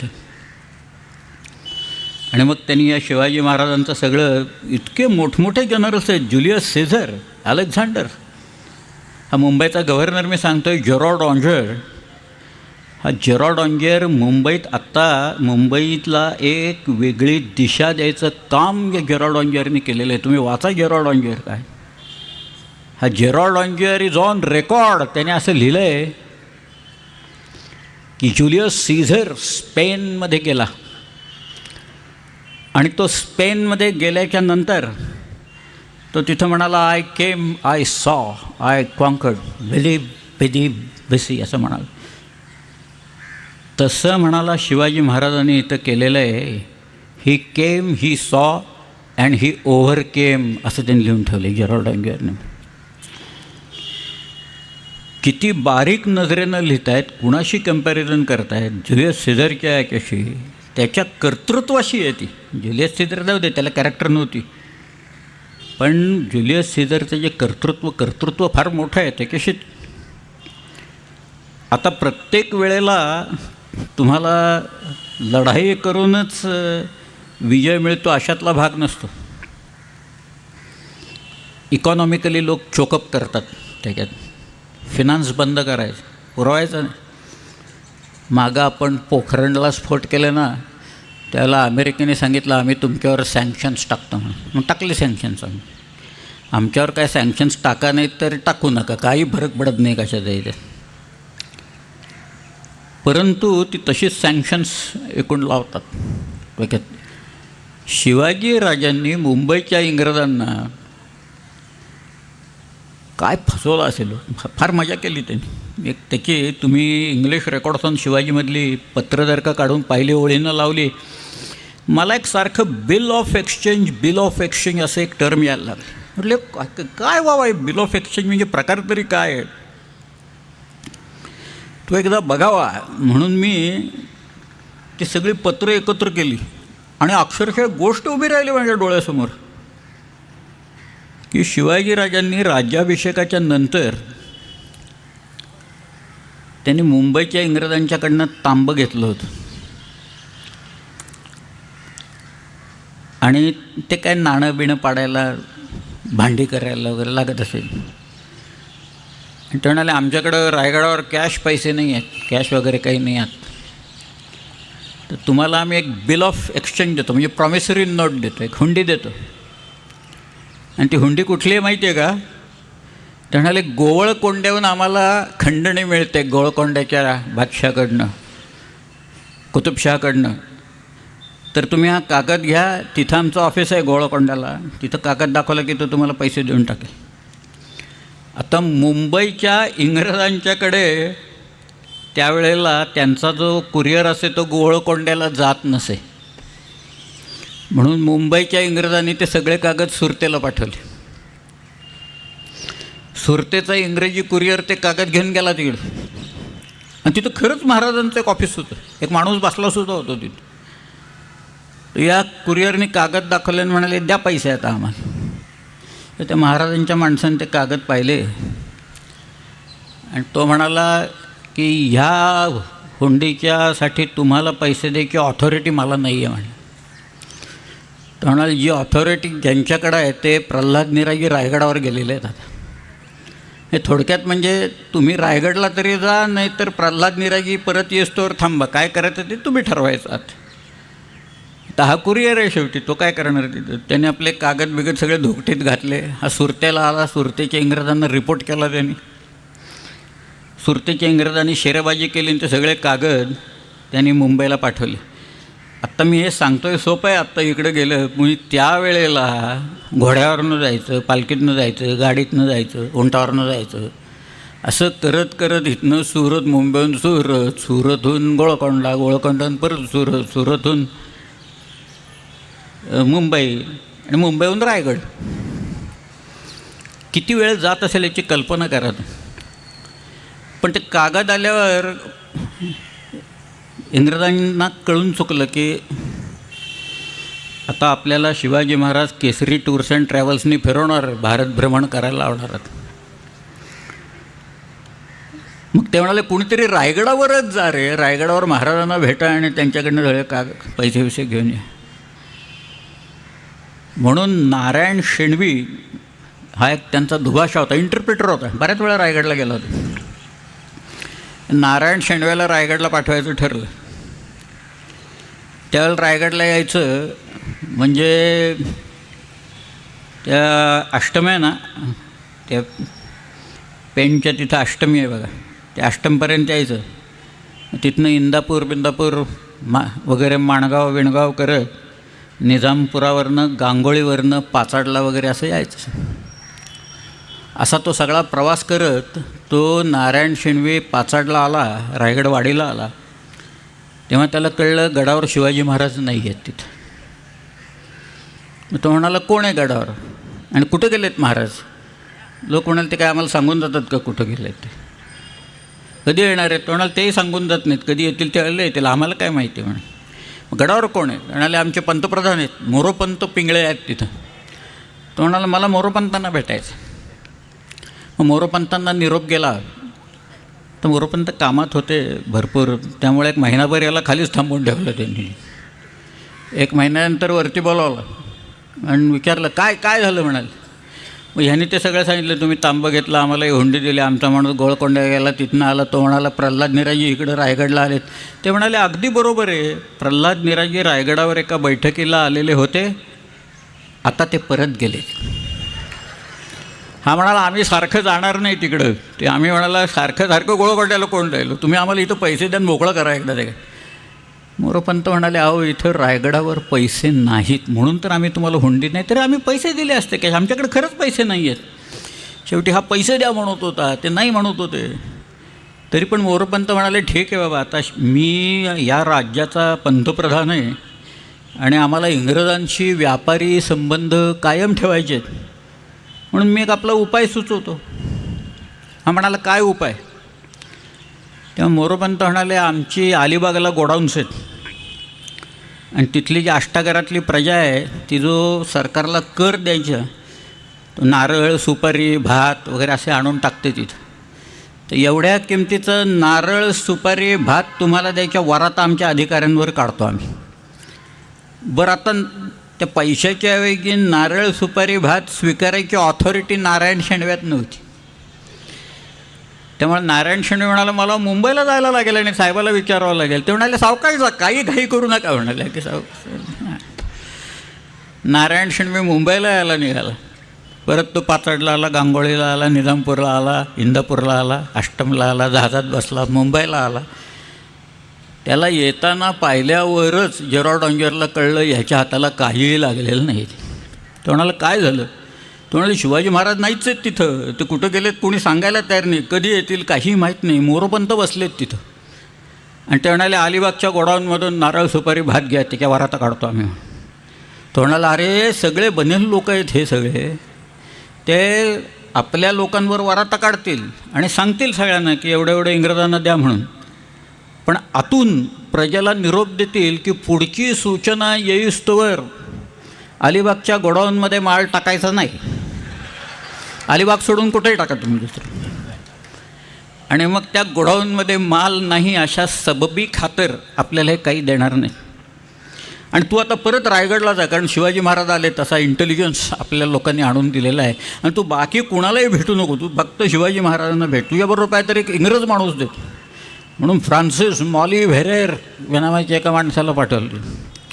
आता फ्रान्सिस मॉली व्हेरेर आणि हा नारायण शेणवी परत तो सगळा प्रवास करत रायगडच्या पायथ्याशी आले. महाराजांना निरोप गेला. महाराज नुकतेच आले होते, त्यामुळे कामात होते, महिना दीड महिना खाली थांबून ठेवलं, नंतर बोलावलं. म्हणाले काय ठरलं तुमचं आता सांगा पटापट. म्हणाले महाराज द्या आता एकदा पैसे देऊन टाका आणि मोकळं करून टाका आम्हाला. म्हणाले अहो इथं रायगडावर पैसे नाहीत म्हणून तर तुम्हाला हुंडी दिला, आमच्याकडे कॅश पैसे नाही. हा कॅश द्या म्हणतोय, महाराज नाही म्हणतात. शेवटी महाराज म्हणाले हे बघा आता असं मी या राज्याचा राजा आहे आणि तुमच्याशी व्यापारी संबंध आम्हाला कायम ठेवायचे आहेत, मी एक उपाय सुचवतो. आता उपाय म्हटल्यावर याच्या पोटात गोळा आला नारायण शेणव्याच्या की आता काय उपाय बाबा नवीन काय प्रकार आहे हा. ते म्हणाले काय काय महाराज. तर महाराज म्हणाले हे एवढी किंमत आहे नाही की किमती एवढी चांदी किंवा सोनं एवढं देतो तुम्हाला. मागच्या वेळेला नारळ सुपारी भात म्हणाले हे, आता चांदी आणि सोनं म्हणत आहेत ते की रोज भाव बदलत असतात सगळ्याचे तिथं. बरं ना सोनं किंवा चांदी घ्यायची याची ऑथॉरिटी या दोघात नव्हतीच कोणालाही तिथं काही. त्यामुळं नारायण शेणी म्हणाला मला मुंबईला जाऊन साहेबाला विचारायला पाहिजे आता. ते म्हणाले सावकाश जा आणि विचारा, काही घाई करू नका म्हणे. तो फ्रान्सिस मॉली व्हेरेर म्हणाला मी रायगडावरच थांबतो आणि बघतो मला काही जमतं आहे का म्हणून तो रायगडावर थांबला. नारायण शेणवी आला मुंबईला. तो सगळा प्रवास करत परत आल्यावर लांबून येताना पाहिल्यावर जेरॉड ऑंजरने ओळखलं याही वेळेला याच्या हाताला काही लागलेलं नाही. तो म्हणाला अरे काय झालं. तो म्हणाला शिवाजी महाराज आलेत पण ते म्हणतात एवढ्या किमतीचं सोनं किंवा चांदी घ्या म्हणून तिथं. तो म्हणाला मला कुठं ऑथॉरिटी काय. ते म्हणाले अरे तू काही काम करत नाहीस आमचा, TADA फक्त खातो तर रायगडला जाऊन लेका, तू आता इथंच बस, आमचा तो फ्रान्सिस मॉली व्हेरेर काय करतो बघू. 15 दिवस गेले. 16व्या दिवशी तो मॉली व्हेरेर येताना दिसला. त्या मॉली व्हेरेरला पाहिल्यावर जेरॉड ऑंजरला कळलं की ह्या देखील माणसाच्या हाताला काही लागलेले आहेत. तो म्हणाला काही नाही जमत तिथे, हे सगळे म्हणाले लोक भारी आहेत तिथं, काहीतरी रोज सांगतात देतो करतो बघतो बिकतो वगैरे काही देत नाही. त्याचं एक वाक्य आहे, त्याचा टूर रिपोर्ट छापला आहे बरं का. त्यावेळेचा त्या इंग्रजाचा रायगडच्या टूरचा रिपोर्ट छापलेला आहे. त्यातलं एकच वाक्य सांगतो. त्याने असं लिहिलं आहे I got nothing accept hollow promises असं लिहिलेलं आहे. ते पोकळ आश्वासनाखेरीज मला काहीही मिळालं नाही. शेवटी तो जेरॉड ऑंजर म्हणाला अरे इतके दिवस वाया चालले आहेत, व्याजात मरतोय आपण, तुम्ही आता तो देतो असं म्हणतोय सोनं किंवा चांदी, काय देतोय ते पहिल्यांदा जाऊन घेऊन या, ताब्यात घ्या म्हणाला पाहिजे, नाही तर नंतर काहीच देणार नाही तो. नारायण शेणवी परत रायगडला जायला निघाला. आता परत तो सगळा प्रवास करत रायगडच्या पायथ्याशी आला. महाराजांनी त्याला एक महिना दीड महिना थांबून ठेवलं. परत वरती बोलवलं. ते म्हणाले काय काय ठरलं सांगा तुमचं. तो म्हणाला महाराज द्या सोनं द्या चांदी द्या पण द्या काहीतरी मोकळं करा आम्हाला. महाराज म्हणाले तसं नाही, मला नीट कळलं पाहिजे तुम्हाला सोनं पाहिजे का चांदी पाहिजे ते. मग तो म्हणाला चांदी द्या पण द्या बाबा एकदा लवकर काहीतरी द्या. महाराज मोरोपंतांना म्हणाले याला जामदारखान्यात घेऊन जा आणि ते चांदी देऊन टाका एवढ्या किमतीची, आणि ते सगळे हुंडेबिंडीचं प्रकरण मिटलं आहे म्हणून लिहून घ्यायचं. आता हे जामदारखान्यात आले, चांदीच्या फ्लेक्स निघायला लागल्या, तराजू निघाला तिथं. आता एकच काम मोरोपंतांचं राहिलेलं होतं, छोटं काम होतं ते, फार मोठं नव्हतं, की चांदीची किंमत वाढवायची आता तिथं रायगडवरची. त्यामुळं त्यांनी नारायण शेणव्याला सांगितलं इथं चांदीची किंमत 1675 सालची किंमत सांगतो हां. त्यांनी सांगितलं रायगडवर चांदीची किंमत 28 रुपये शेर आहे बरं का. तो म्हणाला 28, सगळे तर 23 रुपये शेअर आहे सगळीकडं. ते म्हणाले इथं 28 आहे, इथं कोणालाही विचारा. बरं आता 23 का 28 ह्याच्यावरनं परत मुंबईला जायचं आणि शिव्या खायच्या, देऊन टाका म्हणाला, काय ज्या असेल तसं. शेवटी 28 अशा चढ्या भावाने चांदी तोलली त्यांनी आणि मग त्याकडनं लिहून घेतलं सगळं प्रकरण मिटलं म्हणून. ती चांदी घेऊन, कागद घेऊन तो आला मुंबईला. गेरॉल्ड ऑंगियरच्या समोर ठेवलं. गेरॉल्ड ऑंगियरनी ईस्ट इंडिया कंपनीला जो रिपोर्ट लिहिला आहे त्याच्यात शेवटी एक पॅरा घातला आहे त्यावेळेचा आहे की नारायण शेंडवे रायगडावरून आला, आम्ही शिवाजीला ते तांबं विकलेलं होतं, त्याने एक हुंडी दिलेली होती, त्याचा निकाल आज लागला आणि जी चांदी सगळीकडे 23 रुपये शेअरांनी, ती शिवाजीनं आम्हाला 28 रुपये शेअरांनी दिली. पण 1.5 वर्ष चाललेलं हे प्रकरण एकदाचं निकालात लागलं आणि आम्हाला या प्रकरणात 22.5% तोटा झालेला आहे, इंग्रजांनी लिहून ठेवलं. समुद्रावर गलबतांचा पराभव जर का करता येत नसेल तर जमिनीवर पैशाने तुमचा पराभव करतो आम्ही. ही सुद्धा काही गोष्ट साधी नाही आहे. शिकायचं आपल्याला काय तर हे शिकायचं. आज डोळे कोणाचे तिकडे चायनाचे डोळे आहेत. चायनीज लोकांनी, मी ते सगळं वाचतोय गेले काही दिवस, त्यांनी डिक्लेअर करून टाकलं की पुढच्या 4 वर्षात आमचे 2,500 तरुण मुलं आणि मुली ATPचं टेनिसचं सर्किट जे आहे ना त्याच्यात खेळायला लागतील म्हणून. 2,500. आमचे रेफरीज 450 असतील तयार झालेले. आता ती लीना वगैरे ती मुलगी आली बघा खेळत, ती टेनिस. मी तर एकदा एक पाहिलं होतं, एक अख्खं गाव आहे ना, त्या गावात फक्त चित्रकारच लोक बसवलेत चायनाने. त्यांचा उद्योग सकाळी उठल्यापासून चित्रच काढायचे. म्हणजे मोनालिसा असेल तर मोनालिसाचं चित्र काढायचं, व्हिंचीची चित्र तर एक 8-10 मोनालिसाची चित्र आहेत. तो पहिल्यांदा ह्या चित्राला रंग लावतो, मग दुसऱ्या बोर्डावर लावतो, तिथं लावतो, तिसऱ्या बोर्डावर लावतो, असं करत करत तिथंच झोपतो तो चिनीवर. का खायला प्यायला 2दा त्याला तिथं मिळतं, झोपायला जागा मिळते, सकाळी उठलं की चित्र काढत बसायचे. हे बहुत. पण ते सुद्धा सावरकर म्हणाले होते आणि आंग्र्यांचा तो बेस होता अंदमान अँड निकोबार. आंग्र्यांची जहाजं वरवायची तिथं. एक आंग्र्यांचा वेंगुर्ल्याचे तर खडक आहे, तो खडक दिसत नाही आहे वरनं, पण तो आंग्र्यांच्या लोकांना माहिती होता. नंतर कान्होजी आंग्र्याला तर लँड शार्क म्हणायचे ब्रिटिश लोक, घाबरायचे भयंकर. पण तिथं वरती कोको आयलंड्स आहेत, ती आता चायनाला दिली आहेत बर्मानी, आणि तिथं त्यांचा बेस उभा राहिलेला आहे. सगळ्या शिकायचं काय तर हे शिकायचं या सगळ्या की तुमच्या सरहद्दी मजबूत पाहिजेत. शत्रूनं त्याच्याकडं वक्रदृष्टी करता कामा नये, कुठे पाहायची हिंमतच होणार नाही. असंच शिवाजीराजांनी केलं. सुरत लुटली ना, सुरत धनाढ्य शहर. औरंगजेबाचं एक फार मोठं, औरंगजेबाची बहिणीला त्यांनी लिहून उत्पन्न तिथला बरंचसं मिळत असत. सुरतेला अनेक व्यापारी लोक असत, मक्केला जाणारे जहाजं तिकडून जात असत. म्हणजे एक गंमत म्हणून एक गोष्ट सांगतो मी. एक ताभेरनीय या नावाचा एक व्यापारी होता, हिऱ्यांचा व्यापारी होता. आणि हा जो शायस्ता खान आहे, हा चाकणला बसला होता. चाकणच्या किल्ल्याला गडीला वेढा घालून 56 दिवस लढवली ती गडी आपल्या लोकांनी, फिरंगोजी नरसळ्याने. तर यांनी काही हिरे विकत घेतले त्याच्याकडनं, पैसे दिले नाहीत शायस्ता खानाने. शायस्ता खान ही शायस्ता ही पदवी आहे बरं का, नाव नाही आहे. खान खानान अमीर लुमरा नवाब आझम मिर्झा अबू तालिब शायस्ता खान. त्यातलं अबू तालिब एवढंच नाव आहे, बाकी सगळ्या पदव्या आहेत. मुघलांच्याकडं असे बरेच डबल ट्रिपल ग्रॅज्युएट खूप होते, काही उपयोग नव्हता त्यांचा काहीच पदव्यांचा. पण तिथं ह्यांनी हिरे घेतले, पैसे देना, रोज मेजवान्या चालायच्या, नाच चालायचा. शेवटी हा कंटाळा तावेरने. तो म्हणाला मी आता जातो, मला गोळकोंड्याला जायचं आहे, तिथं हिऱ्यांचा व्यापार करायचा. मग शायस्ता खान म्हणाला पण तुझे पैसे बुडतील, तू जर का गेलास इथनं तर. तो म्हणाला नाही बुडणार माझे पैसे. याचं कारण मी परत गेल्या नंतर आमच्या फ्रान्सच्या राजांना सांगेन की ह्या मुघलांनी माझे एवढे एवढे पैसे बुडवलेत.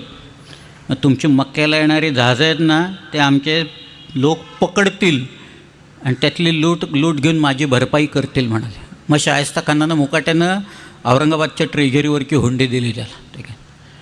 शिवाजीराजांनी किती लोकांची जहाजं पकडावीत नंतर.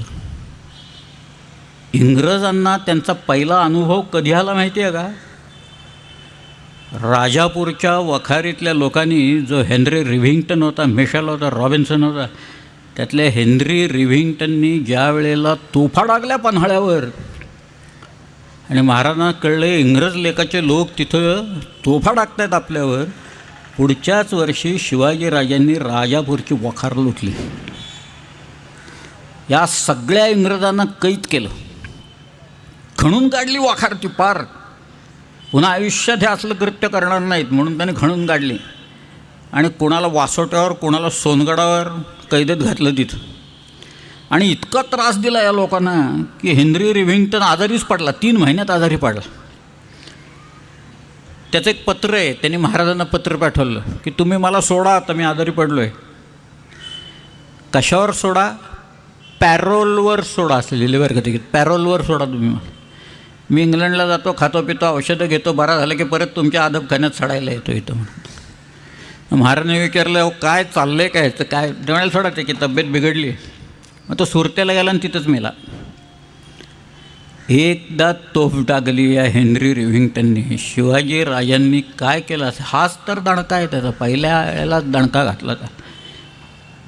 रायगडचा एकूण अदबखाना काय, सोनगडचा काय आणि व्याघ्रगडचा काय आणि ते लिंगाण्याचं काय, एकूण सगळे प्रकरण इंग्रज विलक्षण घाबरायचे.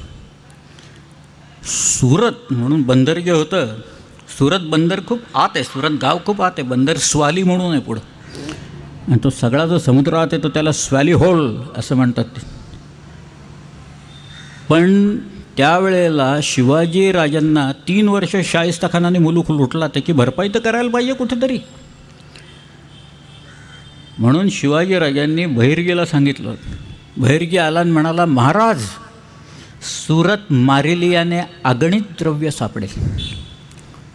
या बहिर्जी नायकाकडं सुरतचा ब्लूप्रिंट होता. नावासकट विरजी व्होरा 20 सोन्याची पिपं या भिंतीत ठेवलेली आहेत. हिरे माणकं ते जिन्याच्या खाली ठेवलेली आहेत, बाकी ते रांजणात ठेवले. हाजी कासम बेग, हाजी सय्यद बेग अशी सगळ्यांची यादी कुणाकुणाकडं काय, कदाचित त्यांनी बहुतेक याच्या खिशातसुद्धा काय ह्याचीसुद्धा यादी आणली असेल काय ते इतकं बारीक. पण ते एकूण आकडे आणि सगळे पाहिल्यावर शिवाजी महाराज खोई झाले, म्हणाले हे असलेच पाहिजे होतं म्हणाले आपल्याला काहीतरी, इथंच घाबाडे म्हणाले सर, चला सुरतेला चला. म्हणून शिवाजी राजे 5000 घोडेस्वार होते आणि प्रत्येक घोडेस्वाराबरोबर एक रिकामं घोडं होतं. आणि ते रिकामं घोडं कशाला होतं? लूट पाठीवर टाकून आणण्यासाठी होतं. शिवाजीराजे सुरतेला गेले, शिवाजी येतोय म्हणून कळते काय नाही, सुरत शांत. शिवाजी महाराज काय आहेत आणि कोण आहेत आणि त्यांचा झटकान दणका काय असतो याचा पत्ताच नव्हता ना लोकांना. त्यामुळे गंडवीपर्यंत आले, उधण्यापर्यंत आले, तामुक झाले, तशा अवया उठायला लागल्या. इनायत खान म्हणून तिथं होता, तो किल्ल्यात गेला, लोकांच्याकडनं पैसे घेऊन त्याने किल्ल्यात घेतलं लोकांना, बाकीला दिलं वाऱ्यावर सोडून सगळ्यांना. शिवाजीराजे तिथं आले आणि म्हणाले मला एवढी खंडणी द्या, मी निघून जातो. मी फार मागत नाही, मला तुम्ही एवढी खंडणी सगळे सुरतकर लोक द्या, तर मी निघून जातो ना, मला काही गरज नाही बाकीची मारामारी करायची, गोंधळ करायची. काही दिली नाही कोणी. ते इंग्रजांनी तो रूट मार्च काढला, जॉर्ज ऑक्झिंडन म्हणून होतं या, त्यांनी तो रूट मार्च काढला बँड लावून सगळे. तर फिरलं ते सुरतमधनं त्याचा बँड, तोही गेला किल्ल्यात, त्यांची वखार होती तिकडे. पण त्या वखारीतनं प्रतिकार जोरात होईल, बंदूक आहेत त्यांच्याकडे म्हणून शिवाजी महाराजांनी त्याला त्यावेळेला हात नाही लावला.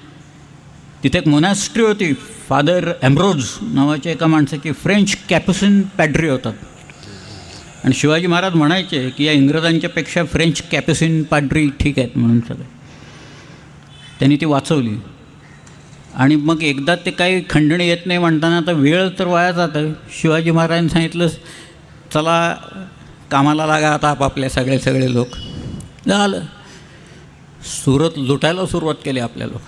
वणवे लागायला लागले, घरं पेटायला लागले, लोकांना बडवायला लागले, लोक सापकानी बडवायला लागले, पैशाच्या आणि धनाच्या राशी येऊन पडायला लागले. एकदा का चोप बसला की ओकायला लागले लोक धडाधड. पण याही गडबडीत सगळ्याच्यात शिवाजीराजांनी पथ्य काय पाळलं आहे ते सांगतात. कधी कोणी सुरतकर किंवा गुजराती माणूस भेटला ना आरोप करायला लागला शिवाजी महाराजांनी नेमकी सुरत लुटली, तर त्याला हे उदाहरण अवश्य सांगा. सुरतेत एक व्यापारी होता, त्याचं नाव मोहनदास पारेख. हा डच लोकांचा हिंदू दलाल होता. सुरतेत त्यांनी धर्मकृत्य केलेली होती, भरपूर मंदिरं बांधलेली होती, बगीचे बांधलेले होते, त्याच्याकडं भरपूर संपत्ती होती. आणि जशी लुटीला सुरुवात झाली त्यावेळेला याच्या घरी तो वारला होता नुकताच. याचं घरातले लोक घाबरले सगळे की आपल्यावर येणार धाड आता या शिवाजीच्या लोकांचे, आपलं घर साफ करून जाणार. आणि तिथं खाली खरंच काहीतरी लोक येऊन थांबले. काही मराठी मंडळी तिथून खाली थांबली. सुरत जळती आहे तिथं. पहाट झाली तशी या घरातल्या लोकांना बरं वाटलं, जरा काही झालं नाही तिथं अजून. मग ते आले आणि म्हणाले, त्या लोकांना तुम्ही कोण आहात? म्हणाले आम्ही शिवाजी महाराजांची माणसं आहोत. ते म्हणाले तुम्ही इथं काय करताय? ते म्हणाले आम्हाला एवढंच सांगितलं इथे एक चांगला माणूस राहत होता, तर आपल्या लोकांच्यापासनं या घराला तोशिष लागता कामा नाही, त्याचं घर वाचवायचं इथं ते, म्हणून आम्ही इथं उभे आहोत. त्याच्यासाठी वाचवलं मोहनदास पारखचं घर शिवाजी महाराजांनी तेवढ्या ह्याच्यात सुद्धा वाचवलं. सर्रास लुटलं असं काही नाही आहे त्याच्यात. धनवान जे लोक होते विरजी भोराच्या सारखे, खरं म्हणजे एकट्या विरजी भोराला लुटलं असताना 10-5 किल्ल्यांची कामं आरामात झाली असती सगळ्या. पण शिवाजीराजांनी सुरतेची लूट जी आणली, नंतर आले परत ते मुघल येतील म्हणून घोड्यांच्या पाठीवर. शिवाजीराजांनी सुरत 2दा लुटली. मी मगाशी सांगितलं हेनरी गॅरी आणि त्याची जी पत्रं आहेत, Surat trembles at the name of Shivaji, थरथरायला लागतो, कापायला लागतो. शिवाजी येणार म्हणताना लोक म्हणजे सगळे सावरत पळावा आता कुठेतरी काहीतरी. काही तर एकदा नंतर तर हुलील तिथं अफवाशा निघायला लागल्या की तो आता जमिनीवरनं तर येणारच आहे, पण आता जहाजं त्याच्याकडे झाली आहेत म्हणून समुद्रात नाही येणार. मग म्हणाले पळायचं कुठं आता, पळून पळून लोक राहणार कुठं आता. शिवाजीराजांनी 2दा लुटली सुरत. एकदा 64 साली लुटली, एकदा 70 साली लुटली. या दोन्ही वेळेला फरक मात्र एक आहे.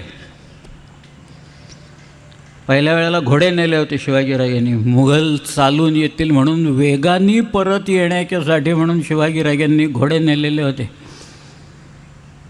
70 साली शिवाजीराजांना मुघलांचा वेग आणि ताकद यांचं पूर्ण आकलन झाल्यामुळे शिवाजीराजे बैल घेऊन गेले तिकडे सुरतला. बैलांच्या पाठीवरनं शांतपणे लूट आणली.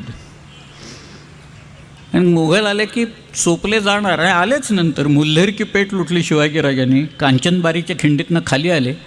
तिकडे एक वैजापूर नावाचं गाव आहे, तिथनं दाऊद खान कुरेशीनं लोक पाठवले. इखलास खान सगळे तिथं आले. भर मैदानात लढाई झाली. सभासद लिहितो, खासा राजा बख्तर घोगी घालून उभा राहिला. स्वतः शिवाजीराजे चिलखत शिलस्त्राण घालून उभे राहिले. सडे राऊत उभे राहिले. समोरासमोर लढाई. इखलास खानाचा पराभव झाला. अनेक मुघल उमराव धरले गेले. त्यांची शस्त्र मिळाली, घोडी मिळाली, सगळं सामान मिळालं. आपले लोक त्यांचे कपडेही काढून घ्यायचे, कारण आपल्याला वेश बदलून जायला लागायची म्हणून कपडेही काढून घेतले लोकांची. पण या दोन ह्याच्यातला फरक आहे की शत्रूची ताकद, ज्याला स्वॉट ॲनालिसिस म्हणतात, स्ट्रेंथ अँड विकनेसेस, पूर्णपणे कळले होते मुघलांचे विकनेसेस काय, आणि आपली ताकद किती वाढत चालली आहे शिवाजीराजांना कळलं. मग सुरतेच्या या लुटीचं महाराजांनी केलं काय? मी आता माझा राजवाडा बांधणार, 7 मजली वाडा, काय 20 मजली इमारत, मोठीच्या मोठी, 4-5 मजली नुसतं पार्किंगच असेल तिथं, वगैरे वगैरे वगैरे सगळं तिकडे. शिवाजीराजांनी सिंधुदुर्ग बांधायला संपत्ती टाकली. गोव्याच्या पोर्तुगीजांच्या उरावर एक किल्ला शिवाजी महाराजांनी बांधायला काढला. फार सुंदर वाक्य आहे सभासदाचं.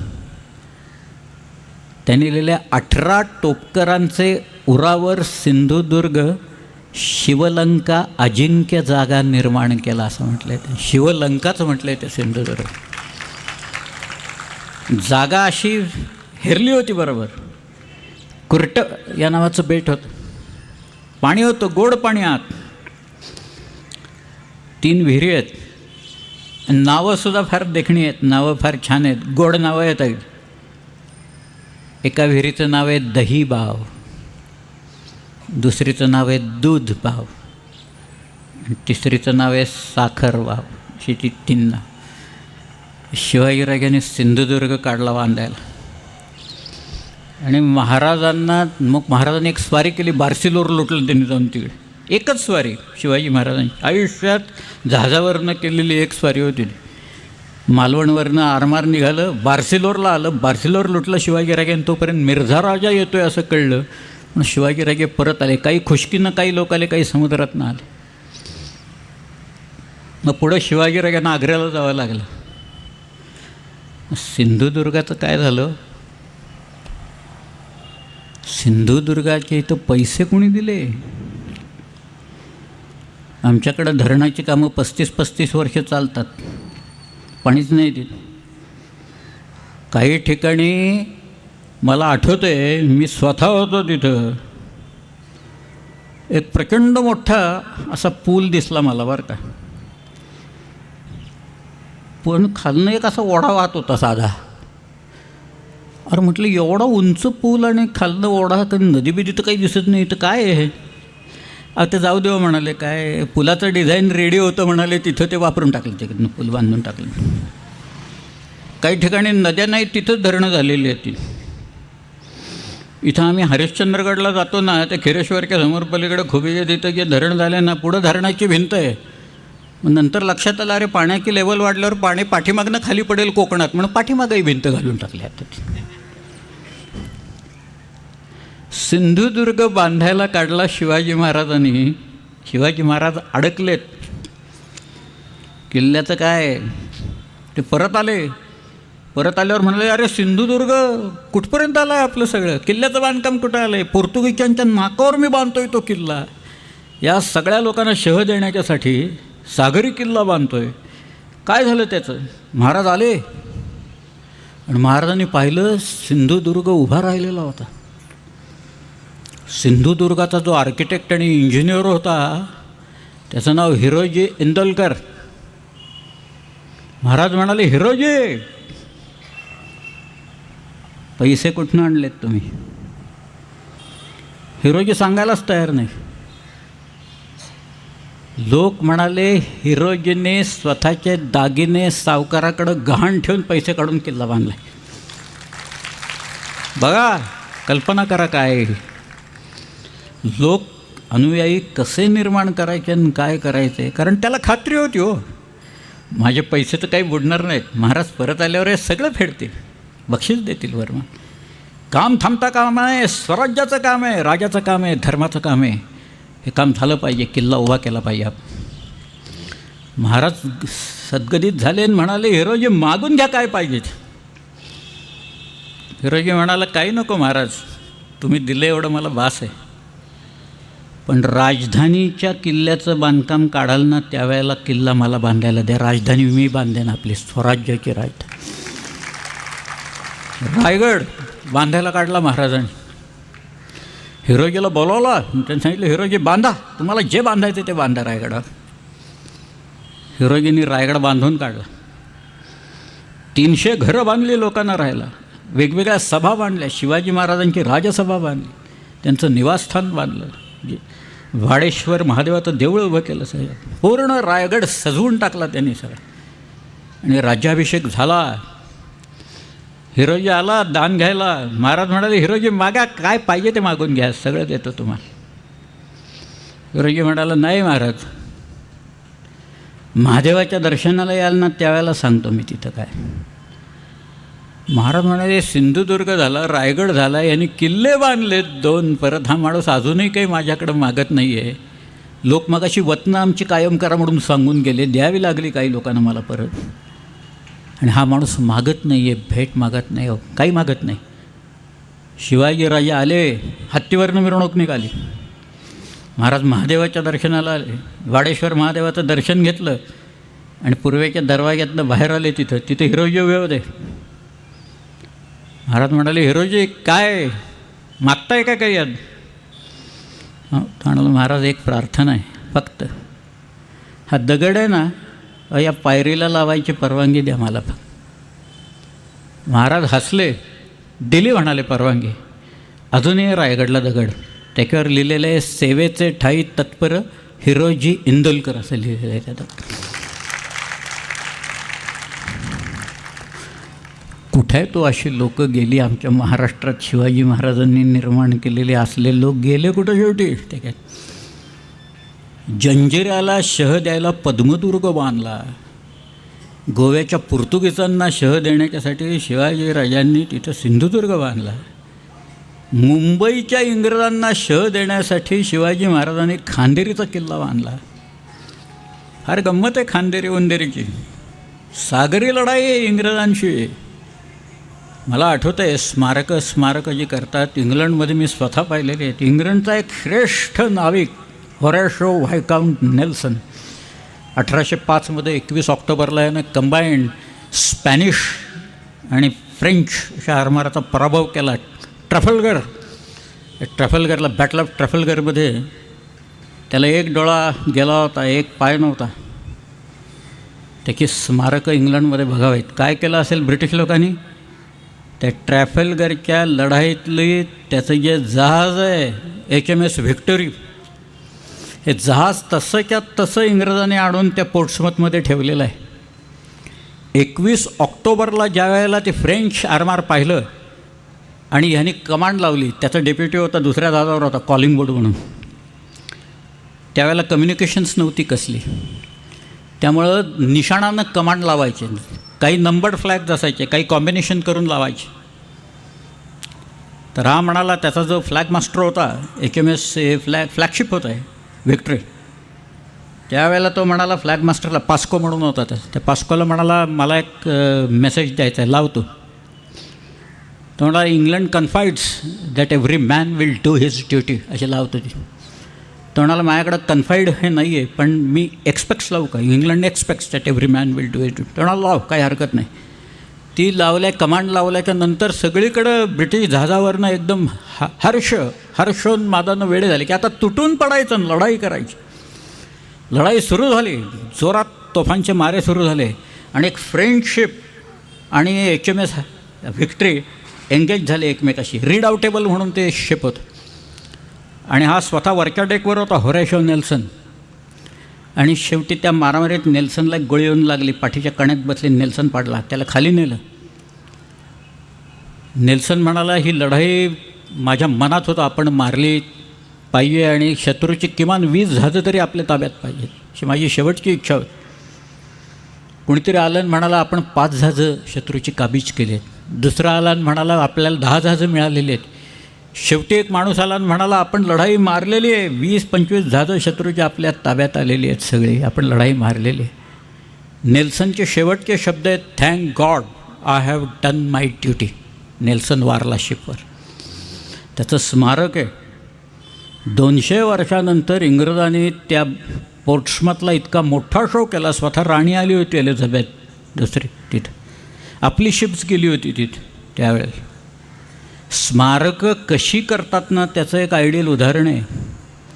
हा नेल्सन जो आहे ना, तुम्ही पाहिलं असेल बघा, तो ॲलन शेफर्ड म्हणून एक अंपायर होता ना, तो 11 स्कोअर असेल 22 असेल की असा एक उडी मारायचा बघा तिथे एक, त्याला नेल्सन स्ट्राईक्स असं म्हणतात. की बॅटल ऑफ कोपनहेगनला रशियन आणि डॅनिश लोक एकत्र आले होते. त्यांना सर्च करायचं त्या फ्लीटला ब्रिटनकडे वॉरंट होतं आणि ते वॉरंट घेऊन ज्यावेळेला ब्रिटिश सगळं फ्लीट गेलं तिथं, तेव्हा याचा जो वरचा ऑफिसर होता त्यांनी सांगितलं रिट्रीट करा, पाठीमागं या सगळे. नेल्सन म्हणाला रिट्रीट काय करा, आता चोपून काढून जाऊन म्हणाला डॅनिश लोकांना सगळ्यांना चोपून, हा कसला रिट्रीट म्हणून सांगतोय. आणि मग नेल्सननी काय केलं, त्याच्या शेजारी त्याचा अजून एक माणूस उभा होता. नेल्सननी तो टेलिस्कोप होता ना, तो त्याची जी कमांड बघायचा, जहाजावर निशाणांची कमांड बघायचा, तो त्याला दिसत नसलेल्या डोळ्याला लावला बरं का त्याने इकडं. आणि तो त्याला म्हणाला आय डोंट सी एनिथिंग ना, हल्ला करा चला, मला दिसलंच नाही काही ते. हल्ला केला, नेल्सनने लढाई मारली. असा तो नेल्सन. त्याची स्मारकं जिकडं तिकडं आहेत. स्मारकं फार उत्तमरीतीनं ठेवली आहेत. दर 21 ऑक्टोबरला पहाटे तिथं ब्युगल वाजतो. तिथं ड्रिल चालू होतं त्या सगळ्या लोकांचं. त्यावेळेची भांडी, त्यावेळेच्या तोफा तशा त्या शिपवर ठेवल्यात. आपल्याला ते शिप बघता येतं, HMS व्हिक्ट्री बघता येतं त्याचं शिप तिथे. तर शिवाजी महाराज 1680 साली गेले, स्वातंत्र्य मिळालं 1947 साली. शिवाजी महाराजांचं स्मारक करण्यासाठी आत्ता आपल्याला एक खडक मिळालेला आहे. इंग्रजांनी स्मारकं कशी उभी केली आहेत बघा. ते स्मारकं प्रेरणादायी असावी लागतात, स्फूर्तिदायी असावी लागतात. पुढच्या पिढीनं त्याच्यातनं बोध घ्यावा आणि काहीतरी उत्तम कर्तृत्व करून दाखवावं आणि आपलं देश, या देशाचं भवितव्य उज्ज्वल करून टाकावं. याच्यासाठी सगळे स्मारकांच्या संख्येवर काही नसतं, इथं असावं लागतं ते सगळ्यात शेवटी. ही खांदेरीची जी लढाई आहे, एकमेव लढाई, नाविक लढाई शिवाजीराजे जी काही खेळले ती काही सामान्य लढाई नाही आहे. 1679च्या ऑगस्ट महिन्याच्या 29 तारखेला मायनाक भंडारी या थळवरनं काही जहाजातनं 2-4 तोफा आणि इतर 200-300 माणसं घेऊन खांदेरी बेटावर गेला. इंग्रज बघत होते मुंबईहून, त्यांना हालचाल दिसली बेटावर. कोण आहेत म्हणाले लोक? ते म्हणाले शिवाजीचे लोक येऊन किल्ला बांधतायत. अरे ते म्हणाले ते बेट जरी आपल्याकडे कायदेशीररित्या नसलं तर तिथं किल्ला झाला की पाचर बसेल, आपल्याला व्यापारच बंद पडेल सगळा. काहीतरी करून ह्याला बंद केलं पाहिजे. म्हणून त्यांनी एन्साईन डॅनियल ह्यूज या नावाच्या माणसाला तिथं पाठवलं. तो डॅनियल ह्यूज 3 तासात आला तिथं, 3 शिबाड्या घेऊन आला. तो त्याचा रिपोर्ट असा आहे, मी त्या बेटाकडे आलो, कोणीच दिसेना मला तिथं, कसलाही तोफा वाजले नाहीत, बंदुका वाजले नाहीत. आणि मी जसा जवळ गेलो तसं त्या बेटाच्या खडकाच्या मागनं अनेक लोक उभे राहिले मराठी. त्याच्यात तो मायनाक भंडारी होता. मग मी त्याला ओरडून सांगितलं, बेट आमचं आहे, तुम्ही इथनं निघून जा. तेव्हा तो म्हणाला, तुम्हीच इथनं निघून जा, मी माझ्या राजाचा हुकूम ऐकतो, तुमचा ऐकत नाही. पुढं आलात तर तुम्हालाच कैद करून ठेवीन इथं. त्यामुळे मी निघून आलो म्हणाला इथनं पण. त्यामुळं तो एन्साईन डॅनियल ह्यूज परत केला. बरं, आता हे पावसाळ्याचे दिवस सगळे ऑगस्टमध्ये. इंग्रजांचं आरमार सुरतेला होतं, जहाजच नव्हती इंग्रजांच्याकडे. इंग्रजांनी हायर केली, भाड्यानं घेतली. गेप नावाच्या माणसाच्याकडनं इंग्रजांनी जहाजं भाड्यानं घेऊन, त्यांच्याकडे फक्त 2 फ्रिगेट्स होत्या. एकीचं नाव होतं हंटर, दुसरीचं नाव होतं रिव्हेंज. अशा त्या 2 फ्रिगेट्स आणि गुरावा होत्या मोठ्या, आणि बाकीचे सगळे छोट्या छोट्या नौका होती. इंग्रजांनी पाठवून दिलं आणि म्हणाले, पहिल्यांदा खेळ बंद करावा, ते सगळे बेट ताब्यात घ्या. इंग्रजी आरमार आलं. Captain Adderton, captain Richard Keigwin, captain Francis Thorpe, sergeant Nash, captain Francis Moliver. किती यादी सांगू मोठ्या लोकांची. या सगळ्या अशा वेगवेगळ्या शिप्सवर सगळे लोक होते, मोठमोठे लोक. त्या फ्रान्सिस थॉर्प सकाळपासून पंचचा पेला घेऊन बसायचा मारायला तिथे. त्यामुळे तो कंडमच झालेला होता. तो गेला, पहिल्याच हल्ल्यात मारला गेला तो त्या सगळ्याच्या. बाकीच्या इंग्रजांना त्यांच्या मोठ्या होड्या गलबत ज्या आहेत ती चॅनलमध्ये, म्हणजे थळपासनं त्या किल्ल्यापर्यंत मधला जो चॅनल आहे त्याला ब्लॉकेड क्रिएट करायला सांगितलं होतं की सप्लाईज थांबवा, तिकडून येणारी जी मदत आहे, सगळे सप्लाईज आहेत ते बंद करा. इंग्रजांना जमलं नाही. इंग्रजांना त्यांची जहाजं खोल पाण्यात न्यावी लागली, कारण ही इतकं उथळ आहे पाणी, ते जहाजं खाली लागायला लागली, दगडाला तिथे इंग्रज. आणि इंग्रजांनीच लिहून ठेवले की आम्ही आपल्या सकाळ झाले की बघायचो की त्या खांदेरे की तिथं भगवे गेंडे फडफडणाऱ्या अनेक होड्या दिसायच्या आम्हाला. त्यावेळेला रिचर्ड केगविन आणि हा जो ॲडर्टन यांनी लिहिलं आहे, those small Maratha creeping boats deceive us to admiration. त्या छोट्या सरपटणाऱ्या मराठी होड्या आम्हाला आश्चर्यकारकरित्या चकवतात, आणि अशा होड्या इंग्रजी आरमारात हव्यात असं लिहिलं ते. Britannia rules the waves, Britain shall never be slaves असं म्हणणारे इंग्रज म्हणत आहेत, या मराठी बनावटीच्या शिवाजीसारख्या होड्या आमच्याकडे पाहिजेत. पण आमचे लोक वलवत नाहीचे सगळे. इंग्रजांना बेट घ्यायला जमलं नाही, रिएन्फोर्समेंट झाली, जमलं नाही. तेवढ्यात सिद्धी आला तिथं.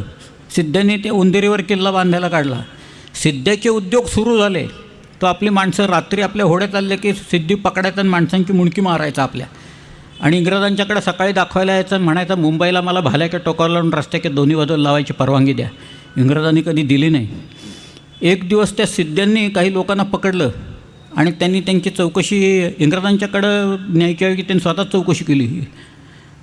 त्यांनी असं लिहिलं आहे की त्या माणसाने असं सांगितलं की आम्ही इंग्रजांचेच लोक आहोत, आणि त्यांनी ते इंग्रजी कॅप्टनचं नाव, त्याच्या डेप्युटीचं नाव, ह्याच्यापासून सगळा हिशोब इतका व्यवस्थित सांगितला की तो खरंच इंग्रजांचा माणूस आहे याच्या घरी आम्हाला विश्वास ठेवावाच लागला. आणि ते सगळे शिवाजी महाराजांची माणसं होती बरं का तिथे. त्यांना सगळी बित्तम बातमी होती, कुणाच्या नावासकट सगळं होतं, सगळ्यांच्या कुंडल्या त्यांच्याकडं होते. हा सगळा प्रकार चालू राहिला. फार गंमत आहे सगळ्या. एक दिवस पांढरेच बावटे लागले बरं का ते बेटावर, खांदेरी बेटावर. सिद्ध्यांना वाटतं शरण आले हे सगळे लोक, इंग्रजांनाही वाटलं शरण आले म्हणून सिद्ध्याचे लोक गेल्यावर आपल्या लोकांनी शिव्या घालून त्यांना हाकलून दिलं पहिल्यांदा. मग इंग्रज गेले आणि ते म्हणाले तुम्ही काही शरण आला का? ते म्हणाले शरण बिरण आम्ही काही आलेलं नाही. मग म्हणाले पांढरे बावटे कशाला लावलेत? ते म्हणाले आमच्या किनाऱ्यावरच्या लोकांना सूचना करण्यासाठी म्हणून पांढरे बावटे लावलेत, आम्ही काही शरण बिरण वगैरे केलं. हे असं सगळं प्रकरण चाललेलं होतं. फार गंमत आहे या सगळ्या. एक दिवस आपला दौलत खान आरमार घेऊन आला, चॅनलमध्ये आला तो, आणि इंग्रजांच्याकडं एक गुराब होती, डफ नावाची गुराब होती. त्याच्या स्टनवर म्हणजे पाठीमागच्या बाजूला तोफ नव्हती. त्याने बरोबर हेरला आपल्या लोकांनी, अरे ह्या पाठीमागच्या बाजूला तोफ नाही आहे. आणि मग त्यांनी अशी अर्धचंद्राकार हे करून ती गुराबच ताब्यात घेतली, पाठीमागनंच हल्ला केला आपल्या लोकांनी. 22 इंग्रज पकडले, 22, आणि सागरगडावर कैदेत घातले त्यांना.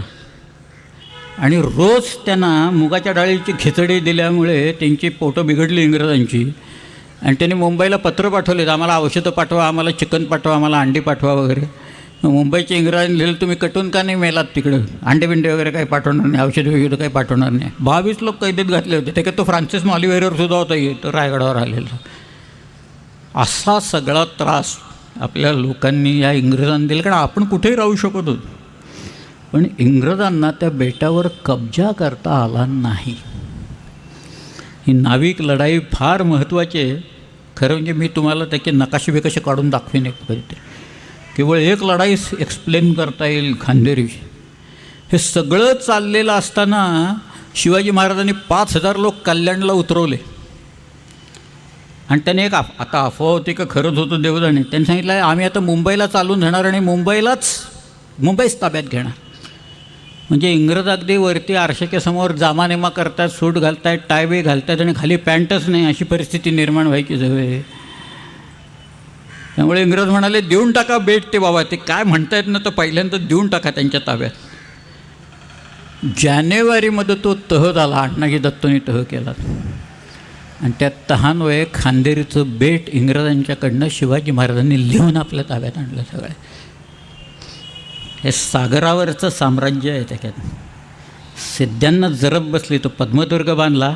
काय वाक्य आहे त्याच्यात सुंदर, पद्मदुर्ग वसवून राजपुरीचे उरावर दुसरी राजपुरी निर्माण केली, असं वाक्य आहे सिद्ध्यांना शह देण्यासाठी. सिद्ध्यांची तर इतक्या गमती आहेत त्या सगळ्या याच्यातल्या लायपाटलाच्या आणि सिद्ध्यांच्या. जंजिरा ताब्यात घेण्यासाठी काय केलं आहे एकच सांगतो फक्त, आणि मग नंतर थांबतो मी. थोडीशी नंतरची आहे, पण कोंडाजी फर्जन हे नाव तुम्ही ऐकलं आहे. तर पन्हाळा घेतला कोंडाजीनं, 60 लोकांनी घेतला, शिंगबिंग फुंकूनच घेतला. हे असंच सगळं आपलं जे असंच आहे, 60 लोक शिंग फुंकली. आदिलशाहीचे लोक ही मशाल घेऊन बाहेर आले की आपल्या अंधारात बसले लोक बाणाने टिपायचे त्यांना किती बाण येत आहेत, तिरंदाज किती आहेत, लोक किती आहेत, शिंग फुंकणारी काही पत्ता नव्हता. शेवटी शरण. मग दरवाजा उघडून फौज आत घेतली आणि पन्हाळा घेतला आपल्या लोकांनी. हा कोंडाजी फर्जन नोकरीच्या निमित्ताने जंजिऱ्यात गेला. आत गेला बरं का जंजिऱ्यात. जंजिऱ्याचं बळ कुठे? तोफात आहे. भरपूर तोफा ना, 300-400 तोफा तिथं. तर त्या तोफाला जे ॲम्युनिशन लागतं, जे बारूद लागतं, ते बारूद तिथं होतं. ते बारूदच उडवून द्यायचं एकदा, म्हणजे तोफाच निकामी झाल्या ना सगळ्या. त्याच्याकडं हे असं काम होतं कोंडाजीकडं, म्हणजे तो बारूद उडवायला जाणार आणि बारूद खाना उडवल्या की नंतर हा काय राहणार आहे का? म्हणजे त्याचा जीव जाणार हे माहीत असताना कोंडाजी आत गेला आहे. आणि मग ठरलं आरमार कधी यायचं, कुठे यायचं आणि कधी उडवायचं, ते बारूदखाना कधी उडवायचा, हे सगळं ठरलेलं असताना सिद्ध्यांना कोणीतरी सांगितलं की हा माणूस आहे ना, हा डबल एजंट आहे, तो आपल्याला फसवतो आहे आणि तो बारूदखाना उडवायला इथं आलेला आहे. सिद्ध्यांनी त्याला पकडलं आणि त्याचं मुंडकं मारलं आणि भाल्याच्या टोकावर फिरवलं सगळ्या ह्याच्यात. ह्या अशा कथा अनेक आहेत सगळ्या ह्याच्यातल्या. पण जंजिरा शिवाजीराजांनी घ्यायचे इतके विलक्षण प्रयत्न केले, शेवटपर्यंत ताब्यात आला नाही जंजिरा. पण समुद्रावर एक शिवाजीराजांनी आपलं एक राज्य निर्माण केलं या सगळ्या, की सगळ्याला जरब बसली, डचांना जरब बसली, फ्रेंचांना बसली, इंग्रजांना तर बसलीच बसली, पोर्तुगीजांना बसली. सगळ्याच पोर्तुगीजांच्याकडनं खंडणी वसूल करत होतो शिवाजी, इंग्रजांची जहाजं पकडून आणत होतो. सिद्धी तर काय, सिद्धी इतका भारी होता की आपला अरमान मागं लागलं की तो मुंबईला यायचा, माझगाव डॉकमध्ये यायचा. तिथं माझगावला येऊन तिथं इंग्रजांचा आसरा घेऊन बसायचा सगळ्यात. इंग्रज त्याला शेल्टर द्यायचे. पण सिद्धी म्हणजे घरात जैसा उंदीर तैसा शत्रू सिद्धी असं म्हटलेलं आहे त्याच्यात. फार त्याच्याकडनं त्रास नाही, उंदरा एवढा त्रास. धान्य खातो ना, 15-20% धान्य उंदीर खातो एकटा त्या सगळ्या. पण या सगळ्याच्यात शिवाजीराजांनी आरमार निर्माण करावं. 300 वर्षानंतर एक सबल आरमार आपल्याकडे निर्माण झालं. तर मी सुरुवातीला सांगितलं मार्टेलो टॉवर कुठे आहे तुम्ही सांगतो त्याच्यात. तुम्ही कधी अर्नाळ्याच्या बेटावर गेला आहे का? जा अवश्य. अर्नाळा जंजिरा आहे, बेट आहे, त्या बेटावर किल्ला आहे, बाजीरावानं बांधलेला आहे. त्याच्यावर शिलालेख आहे बाजीरावाचा. त्याच्या एका बाजूला एक बुरुज आहे आणि तो बुरुज म्हणजे युरोपियन कन्स्ट्रक्शनचा मार्टेलो टॉवर आहे तो तिथं असलेला. त्यामुळे हे सगळं कन्स्ट्रक्शन आपल्याला बघावं लागतं. तिथे आपल्याकडं आहे. किती बघता येईल तुम्ही सांगा त्याच्यात, काय काय बघता येईल. दुर्ग आहेत, इतिहास आहे. अगदी तुम्ही असा दगड टाकला तर जो तवंग उठेल तो इतिहासाचा तरंग महाराष्ट्राच्या भूमीत उठेल. इतका प्रचंड इतिहास इथं आहे सगळा. आणि त्याच्यात शिवाजीराजांनी आरमार निर्माण करून एक वेगळा इतिहास निर्माण केला. आणि मग एक सरखेल दिले, नंतर अनेक दिले. सिद्धोजी गुजर होता ते. हा जो मायनाक होता, मायनाक तर बरीच वर्ष होता भंडारी. त्याच्यानंतर होता तो आंग्र्यांच्याकडं आला. शेवटी कान्होजी निर्माण झाले. कान्होजीची तर फारच मजा आहे सर. कान्होजी फार विलक्षण माणूस होता. कान्होजीला लँड शार्क्स म्हणायचे म्हणून इंग्रज म्हणायचे नाही. मोठा आरमार होतो कान्होजीचा. तुम्ही जर का विजयदुर्गच्या आसपास गेलात, विजयदुर्ग किल्ल्याला त्याच्या समुद्राकडच्या भागात खालच्या बाजूला एक भिंत आहे. गोव्याच्या पोर्तुगीजांना ते माहिती होतं. 1719 मुंबईच्या गव्हर्नरने हल्ले चढवले, त्यावेळेला ब्रिटिश जहाजं फुटली तिथं. त्यांना कळत नव्हतं काय झाले. इंग्रजांनी तो किल्ला ताब्यात घेण्यासाठी असे काही प्रयत्न केले. एक तोफा असतात ना, त्या तोफ डागली की ती गरम होती. ती गरम झाली की ती परत रेलवरनं आणायची, ती तोफ वळवायची. ती वळवायची गाड्यावर असते तोफ, जहाजात असली तरी गाड्यावर असते. ती थंड होईस्तोवर थांबायचं, ती स्विवेल करावे लागते, साफ बीफ करायची, परत बारूद भरायचं. म्हणून इंग्रजांनी त्यांच्या सुपीक डोक्यातून अशी एक योजना केली होती की आपण रेल टाकू आणि एकदा का तोफ उडाली की ती पाठीमागं व्हील स्विवेल व्हील फिरेल की मग साफ करणं सोपं जाईल, की साफ करा की गळे वगैरे भरेल. इंग्रजी डिझाईन असल्या कारणानं एकदा तो गोळा उडायच्या आधीच ती तोफ पाठीमागं आली, स्विवेल झाली आणि गोळा जहाजातच उडाला. ते सगळं ते त्याच जहाजात गोळा उडाला आणि ते जहाजच गेलं खाली सगळ्यात. ह्या अशा सगळ्या गोष्टीत बारीक सारीक सगळ्या फारच. तुम्ही गोविंदाग्रजांची कविता आहे बघा, सिंधुदुर्ग हा विजयदुर्ग हा अंजनवेल महाराष्ट्राच्या मर्दुमकीची ग्वाही सांगेल म्हणून. आज चायनाही हल्ला करते सगळ्याच्यात. पण 2 कडवी फक्त सांगतो मी. सह्याद्रीतील वनराजांनो या कुहरातून आज पुढे, रक्त हवे जर स्वतंत्रतेला रक्ताचे पडतील सडे, एक हिमालय राखा यास्तव करा हिमालय लक्ष खडे, समरपुराचे वार करी हो समर देवता बोलवते, रक्त आपुल्या प्रिया आईचे शुभ्र हिमावर ओघळत. पुढच्या 3 ओळी फारच सुंदर आहेत. आपल्याकडचं एकच कवी तेवढा लिहू शकेल अशा ओळी आहेत त्या. खडक काजळी घोटून तुमचे मनगट बाहू घडलेले.